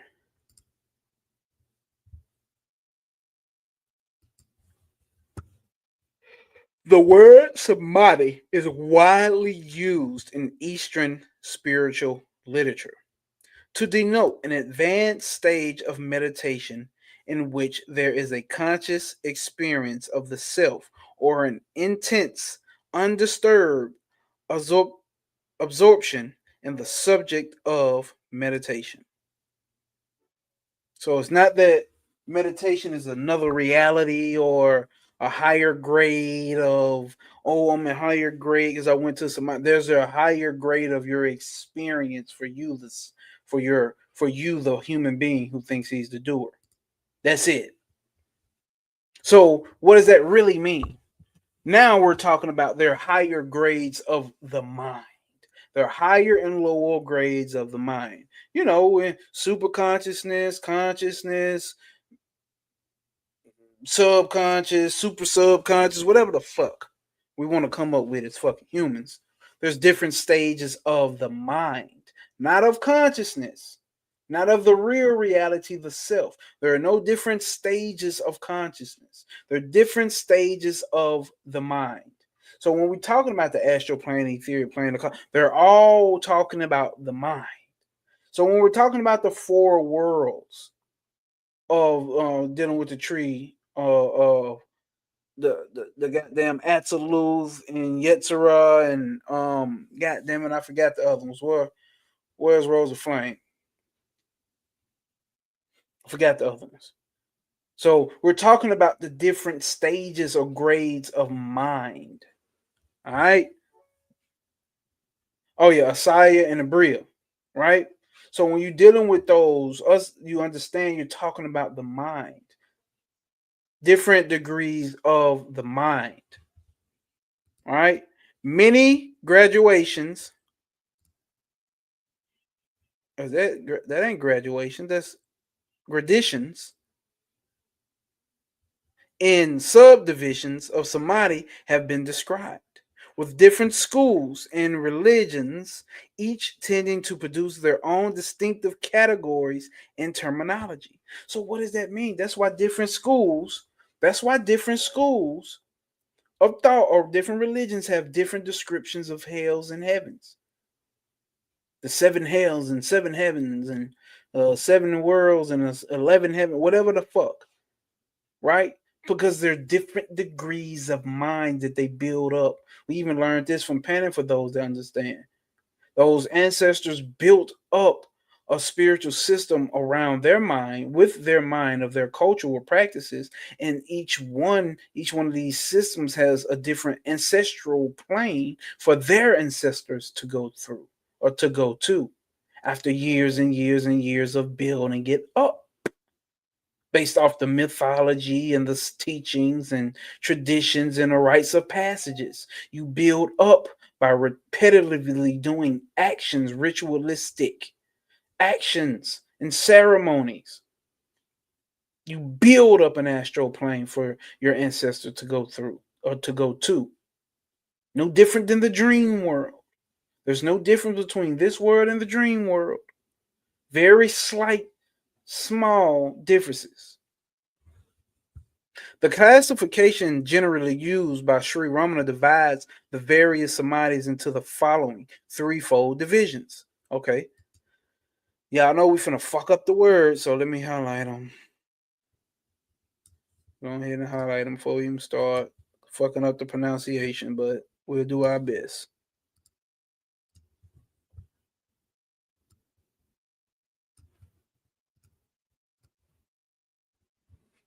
He did say divide them up into three, right? Yeah, three. So, Saja Nirkapya Samadhi. This is the state of the jnani who has finally and irrevocably eliminated his ego. Saja means natural, and Nirkapa means no differences. So naturally, he's in a natural state with no differences of union, not even union, just oneness. A jnani in this state is able to function naturally in the world, just as an ordinary person does. Okay? Knowing that he is the self, the Saja jnani sees no difference between himself and others, and no difference between himself and the world. For such a person, everything is a manifestation of the indivisible self. Everything is for the jnani who has reached that state of mind, of experience. Rose of Flame, much love, my nigga, much love. Don Tree, peace, peace, peace. Thought you would have pulled her right at that part where he said the ever shining, the shining ever, ever shining, eternally shining. Peace, my nigga Don Tree. Okay, two, right? Because he's breaking down the different degrees. Because what did he say at the beginning? There are no grades of reality. There are grades of experiences for the individual, but not of reality. Whatever may be the experiences, the experiencer is one in the same. Okay? No matter what plane of existence you're dealing with, going on, whatever. The experiencer is the same. Experiences change, not the experiencer. All right? Kivala Nirvkapala Samadhi. This is the stage below self-realization.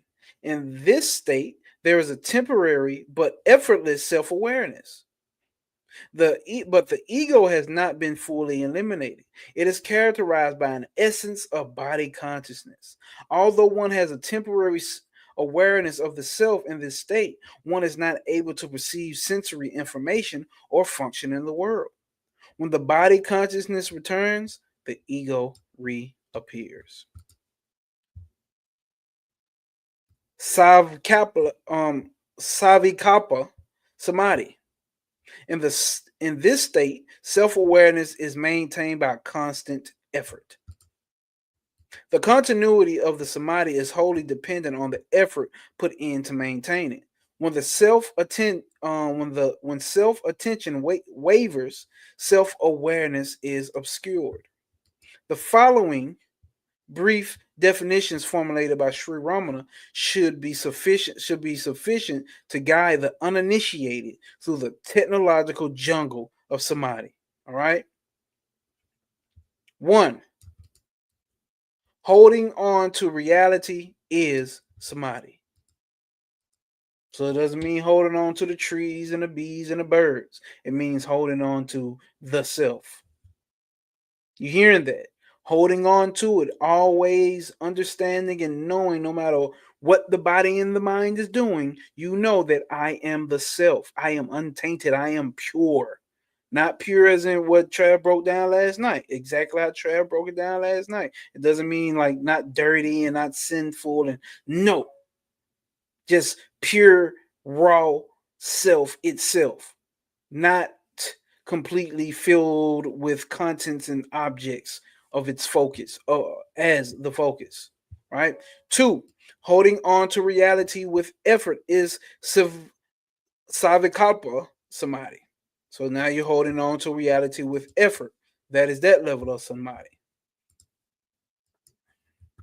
3. Merging in reality and remaining unaware of the world is nirkopya samadhi.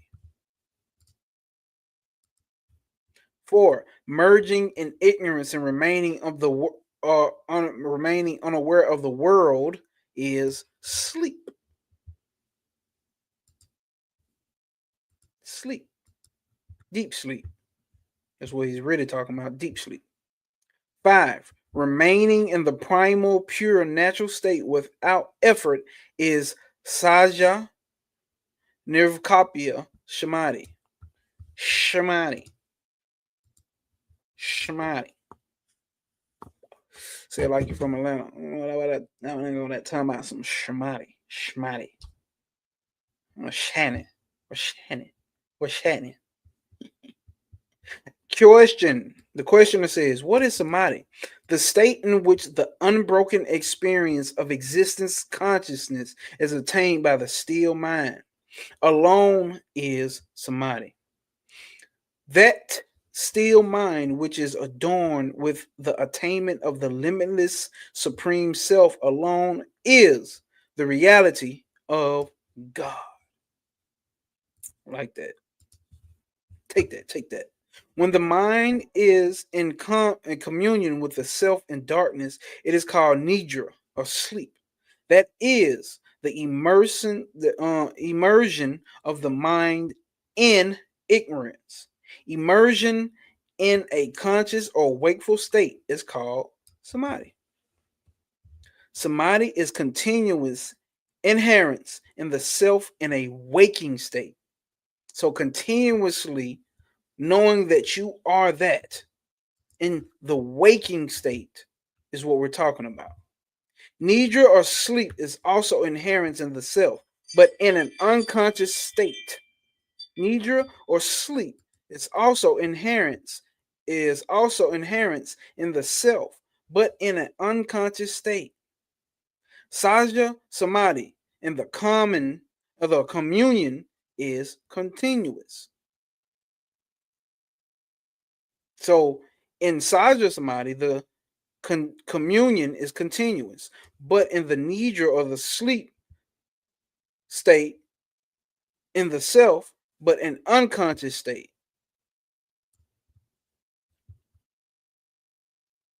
Did that make sense? Okay. Question. What are Kevalya Nirvikapa Samadhi in Sahaja Nirvikapa Samadhi? The answer, which we already got it, but that the immersion of the mind in the self, but without its destruction. The immersion of the mind in the self, but without its destruction, is Kevalva Nikapya Samadhi. In this state, one is not free from the mental impressions, right? And so one does not therefore attain mukti or liberation. Only after the vasanas or the mental impressions have been destroyed, or mental tendencies have been destroyed, one can attain liberation. Question. When can one practice Sahaja Samadhi? Answer.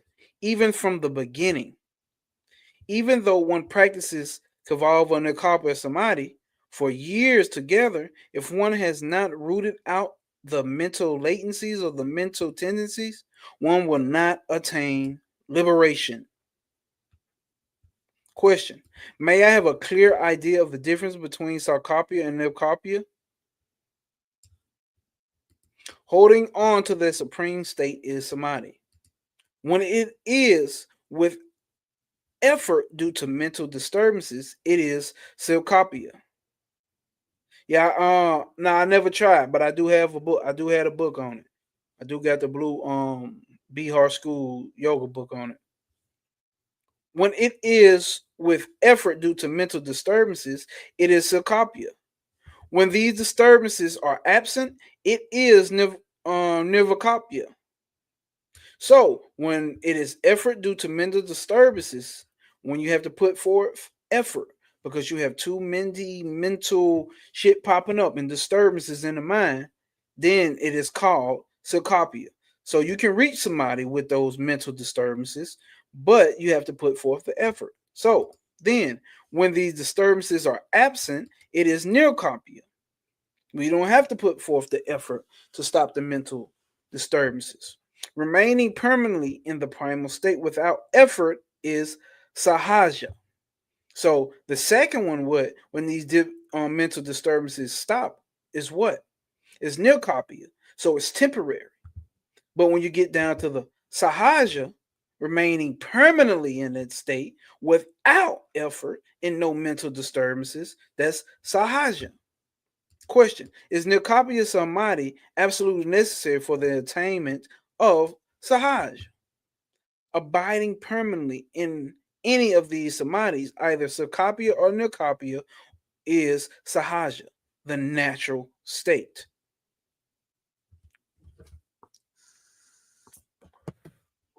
What is body consciousness?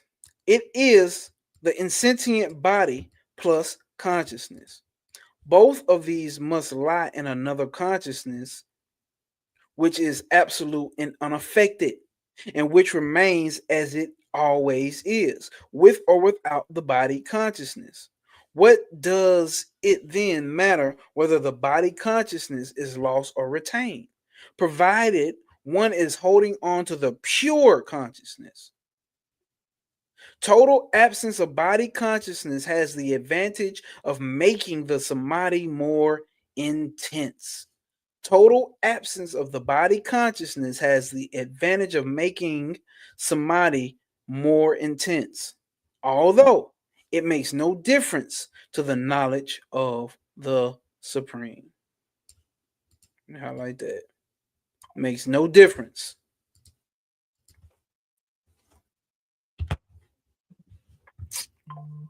Is samadhi the same as Turiya, the fourth state? Y'all remember when we went through Turiya, right? Let's see. Hold up. Y'all remember we went through that? Damn. Damn. What the fuck? Oh yeah. Okay, there we go. Now, when we go to the fourth state, we understand something. Where is it at? Dark veil lifted. Now let's pull this up, just so y'all have a visual to go along with it.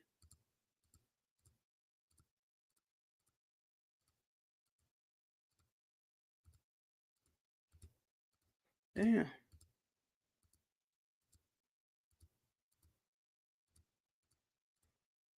That fourth state, Turiya.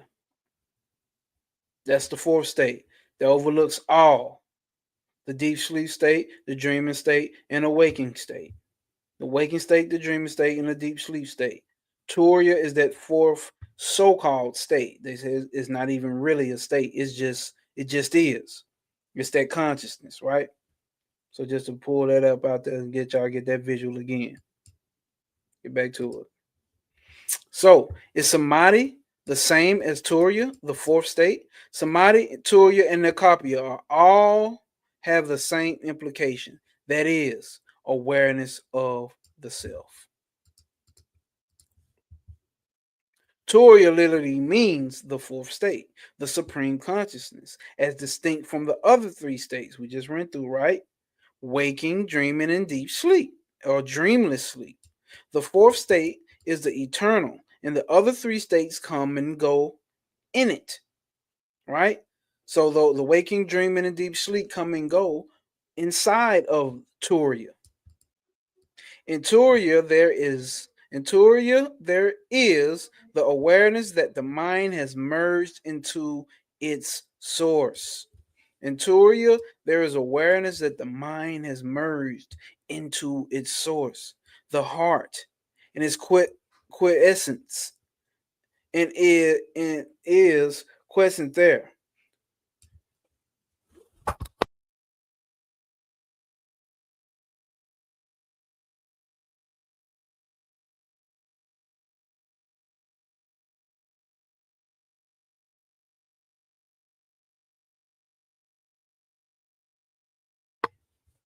So in Turiya, there's awareness that the mind has merged into its source. The heart in its quiescent, the heart is quiescent there. Although some thoughts still impinge on it, and the senses are still somewhat active. And their copy of the senses are inactive, and thoughts are totally absent. Hence, the experience of pure consciousness. In this state is intense and blissful. Turiya is obtainable in Silkapya Samadhi. Turiya is attainable in Silkapya Samadhi. Y'all just join and hit that like button. We are talking about your true nature, the self. That no matter what's going on in these other three states, it's still there, observing all other three states. That is your pure, true nature, my niggas. That is know thyself. That is the self, to know that. Question: what is the difference between the bliss enjoyed in sleep and the bliss enjoyed in Turiya? Listen, there are not different blisses. Blisses, nigga. There is only one bliss, which includes the bliss enjoyed in the waking state, the bliss of all kinds of beings, from the lowest animal to the highest Brahma. Not Brahmin, but Brahma, which means the highest God, is what he's describing here. That bliss is the bliss of the self. The bliss which enjoyed unconsciously in sleep is enjoyed consciously in Turiya. Do you hear that? The bliss that which is enjoyed unconsciously in sleep, which he's talking about deep sleep, is enjoyed consciously in Turiya. That is the only difference. The bliss enjoyed in the waking state is secondhand. It is an adjunct of real bliss or upadi ananda.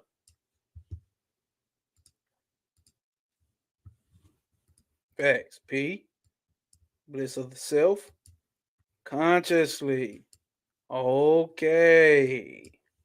Question: is samadhi the eighth state of Raja Yoga? Is samadhi, the eighth state of Raja Yoga, the same as the samadhi you speak of? In yoga, the term samadhi refers to one kind of trance, and there are various kinds of samadhi. But the samadhi I speak of is different. It is sahaja samadhi. From here, you have sam ananda, steadiness, and you remain calm and composed even while you are active. You realize that you are moved by deeper you hold up. You realize that you are moved by the deeper real self within. You have no worries, no anxieties, no cares, for you come to realize that there is nothing belonging to you. You know that everything is done by something which you are in conscious union. Purusha Empra Kriti. Question: if Sahaja Samadhi is the most desirable condition, is there no need for Nirkapya Samadhi? The Nirkapya Samadhi of Raja Yoga may have its use, but in Jnana Yoga, the Sahaji Siddhi, or the natural state, or Sahaji Nishta, abidance in the natural state itself, is the Nirkapya state. In this natural state, the mind is free of doubts. It has no need to swing between alternatives, possibilities, or probabilities. Do you hear that? In this natural state, the mind is free from doubts. It has no need to swing between alternatives or possibilities and probabilities. It's not trying to figure all this shit out. It sees no vicopias or differences. Facts. All right, peace, Don Tree. Peace, peace, peace, brother. It sees no copias or differences of any kind. It is sure of the truth because it feels presence of the real, even when it is active. It knows it is active in the reality, the self, the supreme being. What is the difference between deep sleep or laya, a trance like state in which the mind is temporarily in abidance, and samadhi? In deep sleep, the mind is merged and not destroyed. That which merges appears. It may happen in meditation also. You hear that? Okay. But the mind which is destroyed cannot reappear. The yogi's aim must be to destroy it and not to sink into laya. In the peace of meditation, laya ensues, but it is not enough. It must be supplemented by other practices for destroying the mind. Some people have gone into yogic samadhi with a trifling thought, and after a long time awaken in the trial of the same thought. In the meantime, generations have passed in the world. Such a yogi has not destroyed his mind. The true destruction of the mind is non-recognition of it as being part. Listen, in the meantime, generations have passed in the world. But check this out. Such a yogi has not destroyed his mind. The true destruction of the mind is the non-recognition of it as being apart from the self. Even now, the mind does not recognize it. How can you do it if not in everyday activities which go on continuously?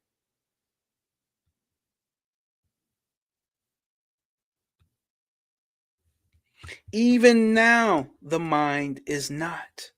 Recognize it.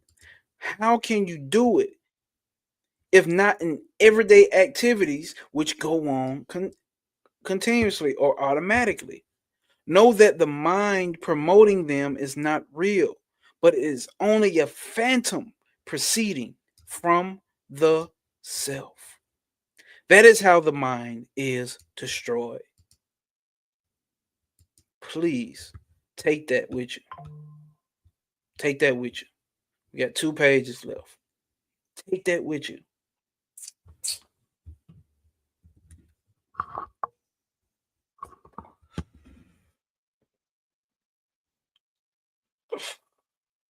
Take that with you, gang. I'm gonna take my sip of water. The mind is destroyed by knowing that it's a falsity, that it's a faker, it's a mirror, it's a distortion of the real. That's how the mind is destroyed. You have to have that strong conviction and know that I am not this body and I'm not this mind.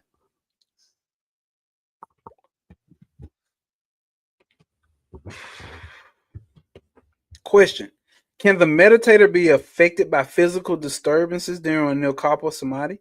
My friend and I disagree on this point. Both of you are right. But check this out.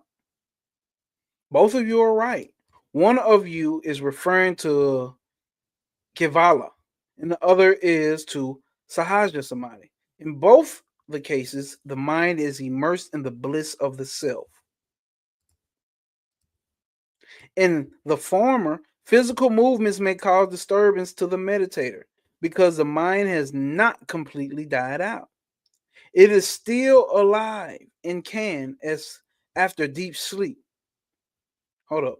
It is still alive and can, as after deep sleep, at any moment be active again. At any moment. It is compared to a bucket, which, although completely submerged underwater, can be pulled out by a rope, which is still attached to it. Damn. And Sahaja, the mind must sink completely into the self, like the bucket which gets drowned in the depths of the well, along with its rope. Sahaja, in Sahaja, there is nothing left to be disturbed or to pull back to the world. One's activities then resemble that of the child who sucks the mother's milk in sleep and is hardly aware of feeding. Damn. Damn. Be like little children to enter the heaven. Question: how can one function in the world in such a state? Answer: one who accustoms himself naturally to meditation enjoys the bliss of meditation, will not lose the samadhi state whatever external work he does, whatever thoughts may come to him, it don't matter. That Sahaj Nikapya, Sahaj Nikapya is nasa, total destruction of the mind, whereas Kevala Nikapya is laya, temporarily abidance of the mind. Those who are in laya samadhi state will have to bring their mind back under control from time to time. If the mind is destroyed, as it is in sahaja samadhi, it will never sprout again. Whatever is done by such people is just incidental. They will never slide down from their high state. Those that are in Kavalya, Nilkapya state are not realized. They are still seekers. Those who are in her Sahaja Nilkapya state are like a light in a windless place, or the ocean without waves. That is, there is no movement in them. They cannot find anything which is different from themselves. For those who do not reach that state, everything appears to be different from themselves. Like how Kether is in that superposition of no motion and also motion. That exact type of shit right there. Question: is the experience of Kavalya Nakapya the same as that of Sahaja?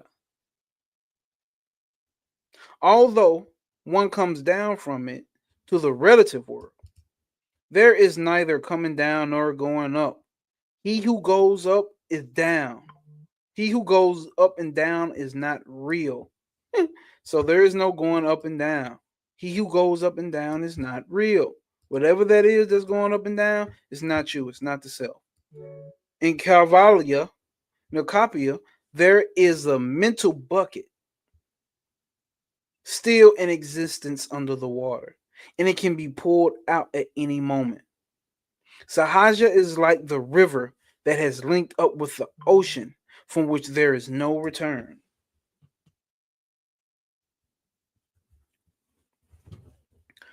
Why do you ask all of these questions? Go on practicing till you have the experience yourself.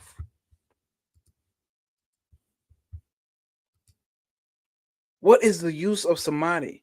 And does thought subsist then? So do your thoughts stop? Samadhi alone can reveal the truth. Thoughts cast a veil over reality. Do you hear that? Thoughts cast a veil over reality. And so it is not realized as such in states other than samadhi. Because in that state, you get real, raw reality. In samadhi, there is only the feeling I am and no thoughts. The experience of I am is being still.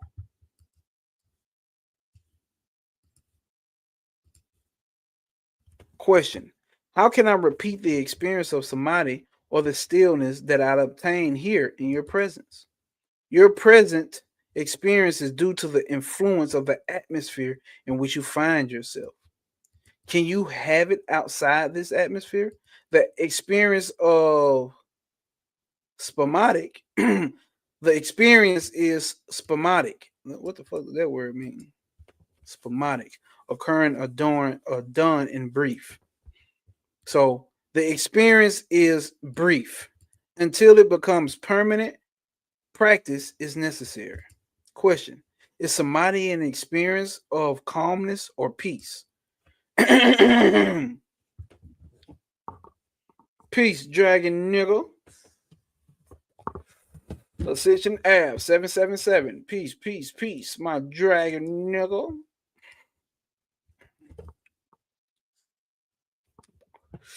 Facts. Facts, Rose of Flame. Facts. Fucking facts. Rose of Flame says Om sounds similar to I am. There must be a reason behind that. Even though, this is in English, but there still must be a reason to that. Fire catch. I didn't catch that. I can't lie to you. I didn't even catch that. Om. And I am. Just look at it. Pay attention to that, y'all. Questioner says the tranquil clarity, which is devoid of mental turmoil, alone is samadhi, which is the firm base for liberation. By earnestly trying to destroy the deceptive mental turmoil, experience that samadhi as a peaceful consciousness, which is inner clarity. Question: what is the difference between internal and external samadhi? External samadhi is holding on to the reality while witnessing the world. Remember, reality is the self, without reacting to it from within. So holding on to it without reacting to it from within. There is the stillness of waveless ocean. The internal samadhi involves loss of body consciousness. It's the last 2 pages, y'all. Question: does the mind not seek into the state even for a second? A strong conviction is necessary that I am the self transcending the mind in the phenomena. You hear that answer? A strong conviction is necessary that I am the self and I am transcending, or I transcend the mind in the phenomena. What's the phenomena? The regular normal world. Question: nevertheless, the mind proves to be an unyielding obstacle which thwarts any attempts to sink into the self. What does it matter? Listen, here's your answer. What does it matter if the mind is active? It is only on the substratum of the self. No, no, no. What does it matter if the mind is active? It is so only on the substratum of the self. Hold the self even during mental activities. It can't escape the principle. It gets its existence from that principle, the cosmic P, my niggas. Stand on principle. Question: if I read a book by Romain Rolland about Ramana Krishna, that Nirkapa Samadhi is a terrible and terrifying experience, is Nirkapa so terrible? Are we then undergoing all these tedious processes of meditation, purification, and discipline only to end in a state of terror? Are we going to turn up? Are we going to turn into living corpses? People have all sorts of notions about Nirkapa. Why speak on Romain Rolland? If those who have all the Upanishads and Vedantic tradition at their disposals have fantastic notions about Nirkapa. So why listen to what he said about it when all the people who have the Upanic and the Vedantic tradition at their disposal have fantastic notions about it? Then why listen to him? Who can blame a Westerner for similar notations? Can't blame a Westerner for that. Of course he's going to say it's terrifying. Of course they're going to say chaos is terrifying. Of course they're going to say stay away from the darkness and goddamn ain't so far. Of course they're going to say that. Of course they're going to say the human mind cannot dig into these states, which they're right. So, but they're telling you to stay away from. Of course, they're going to say that. Who can blame a Westerner? Some yogis, by breathing exercises, allow themselves to fall into a cataleptic state far deeper than dreamless sleep, and in which they are aware of nothing, absolutely nothing, and they glorify it as Nikopia. Some others think that once you dip into Nikopia, you become an altogether different being. Still, others take Nikopia to be attainable only through a trance in which the world consciousness is totally obliterated, as in a fainting fit. All this is due to their viewing it intellectually. I'm not going to read that again. I know that shit sit with you. All of that is done by them viewing it intellectually. Nikopia is chit effortlessly or effortless formless consciousness. Where does the terror come in? And where is the mystery in being oneself? What does the terror come in? What is there to be afraid of? And what is the mystery in being oneself? Yeah, don't deal with that. That's, you know what I'm saying. Humans, we can't really deal with that no way because the human mind can't go up there. So don't worry too much about that. Let's talk about all this other shit the human mind can fathom. What is that really saying? Let's focus on this shit that we can literally break down and quantify. Let's focus on the intellectual shit. I didn't say it. To some people whose minds have become ripe for the long practice of in the past, Nikapa comes suddenly as a flood. But to others, damn, I like that.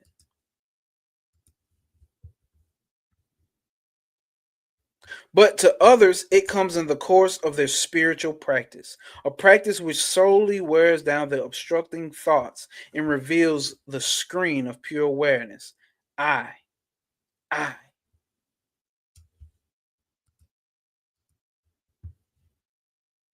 Further practice renders the screen permanently exposed.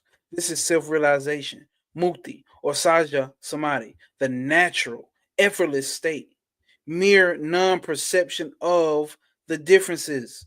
Outside is not the real nature of firm Nikopia.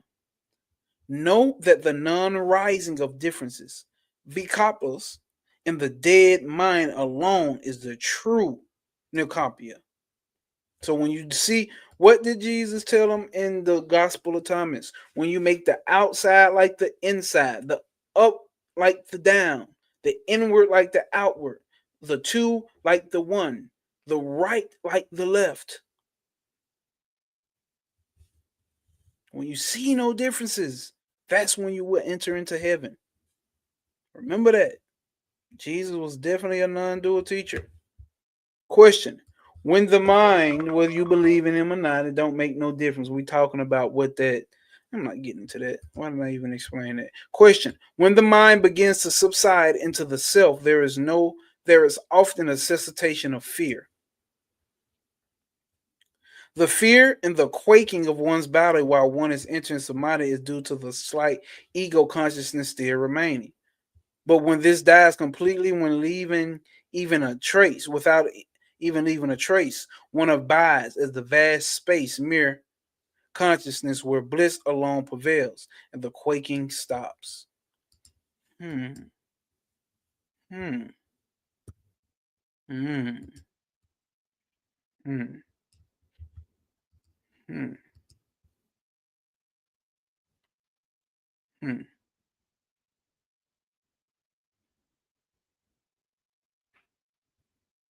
I'm gonna read that again. The fear and the quaking of one's body, while one is entering samadhi, is due to the slight ego consciousness still remaining. But when this dies completely, without leaving even a trace, one abides as the vast space of mere consciousness where bliss alone prevails and the quaking stops. Question: is samadhi a blissful or ecstatic state? Answer. In samadhi itself, there is only perfect peace. Ecstasy comes when the mind revives at the end of samadhi, while the remembrance of the peace of samadhi, with the remembrance of the peace of samadhi. In devotion, the ecstasy comes first.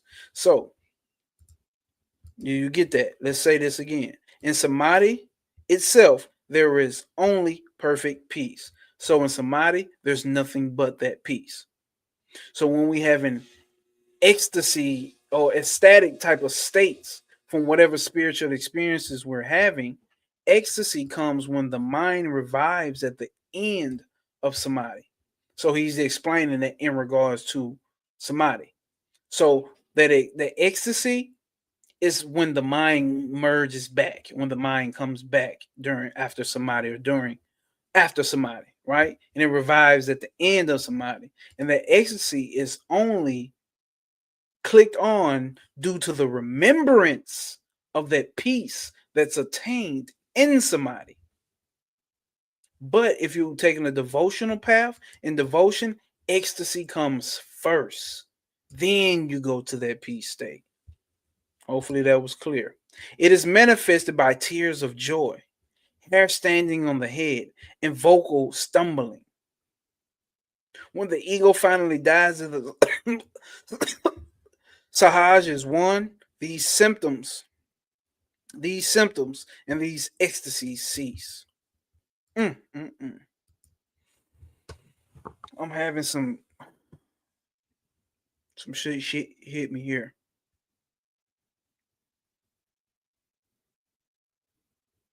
Yeah.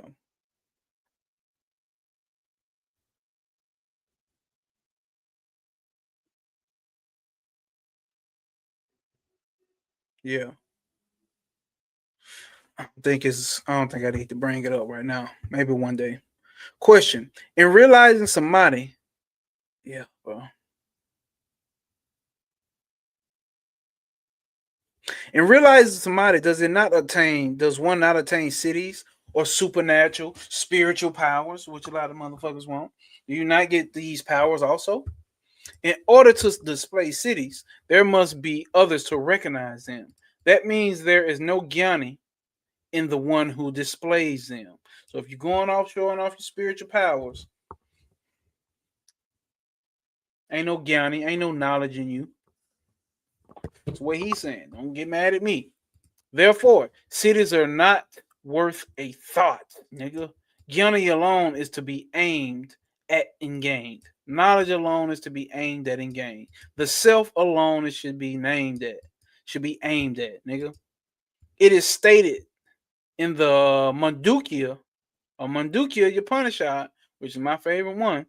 It is stated that in the Mandukya Upanishad that unless samadhi, the eighth and the last stage of yoga, is experienced, there can be no liberation, moksha, however much meditation or physical austerities are performed. Is that so?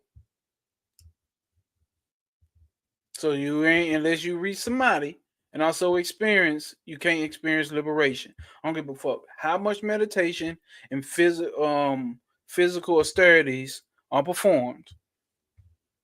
That's what he's saying. That's the question he's asking, right? And the answer is this: rightly understood.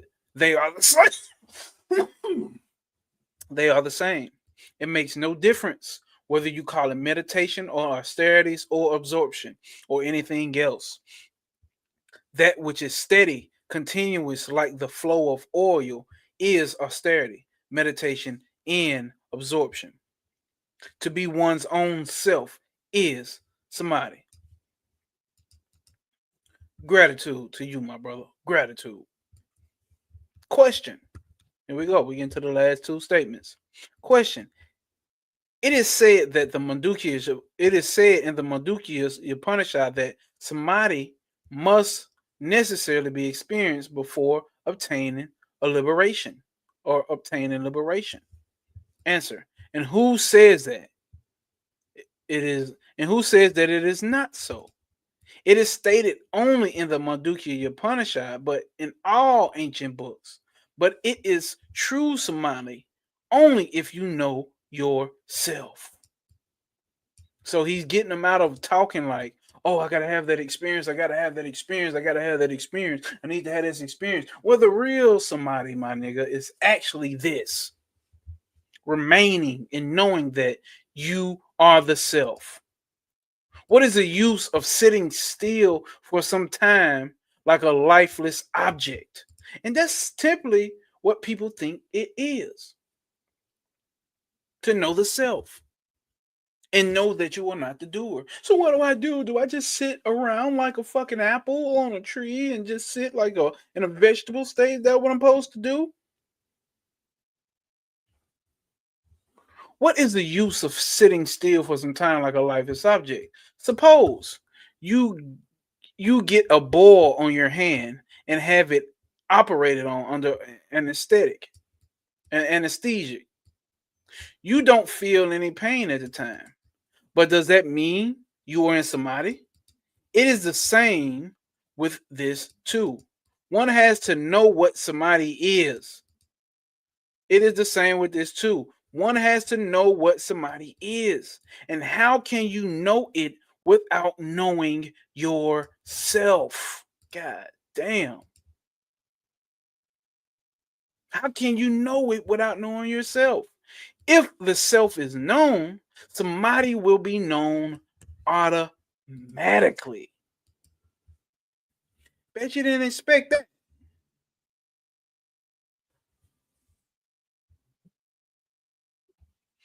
Did you expect that?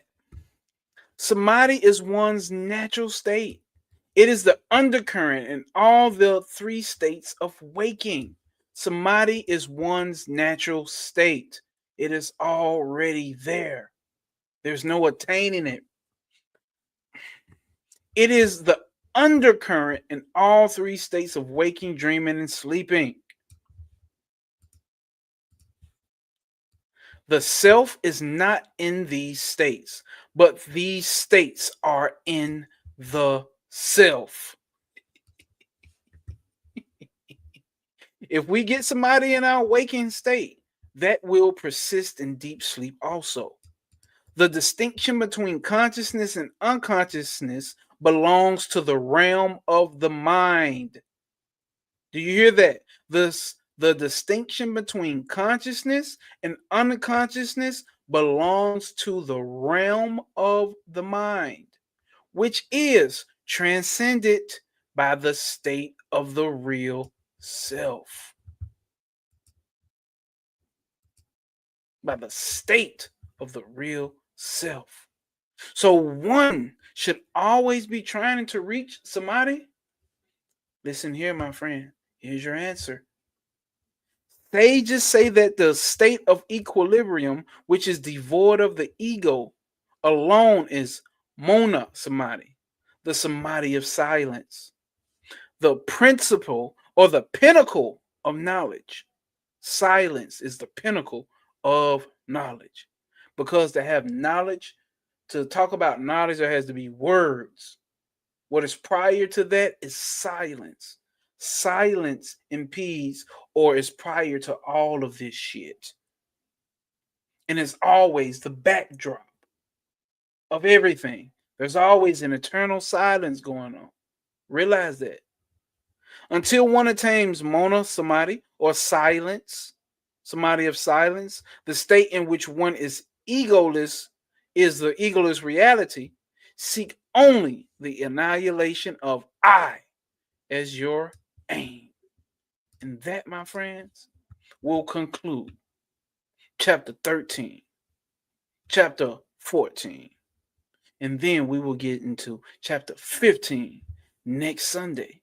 We will talk about visions and psychic powers. I know you niggas have had a lot of mystical visions and experiences because I have. And I know you niggas have had some psychic experiences. I know you niggas have.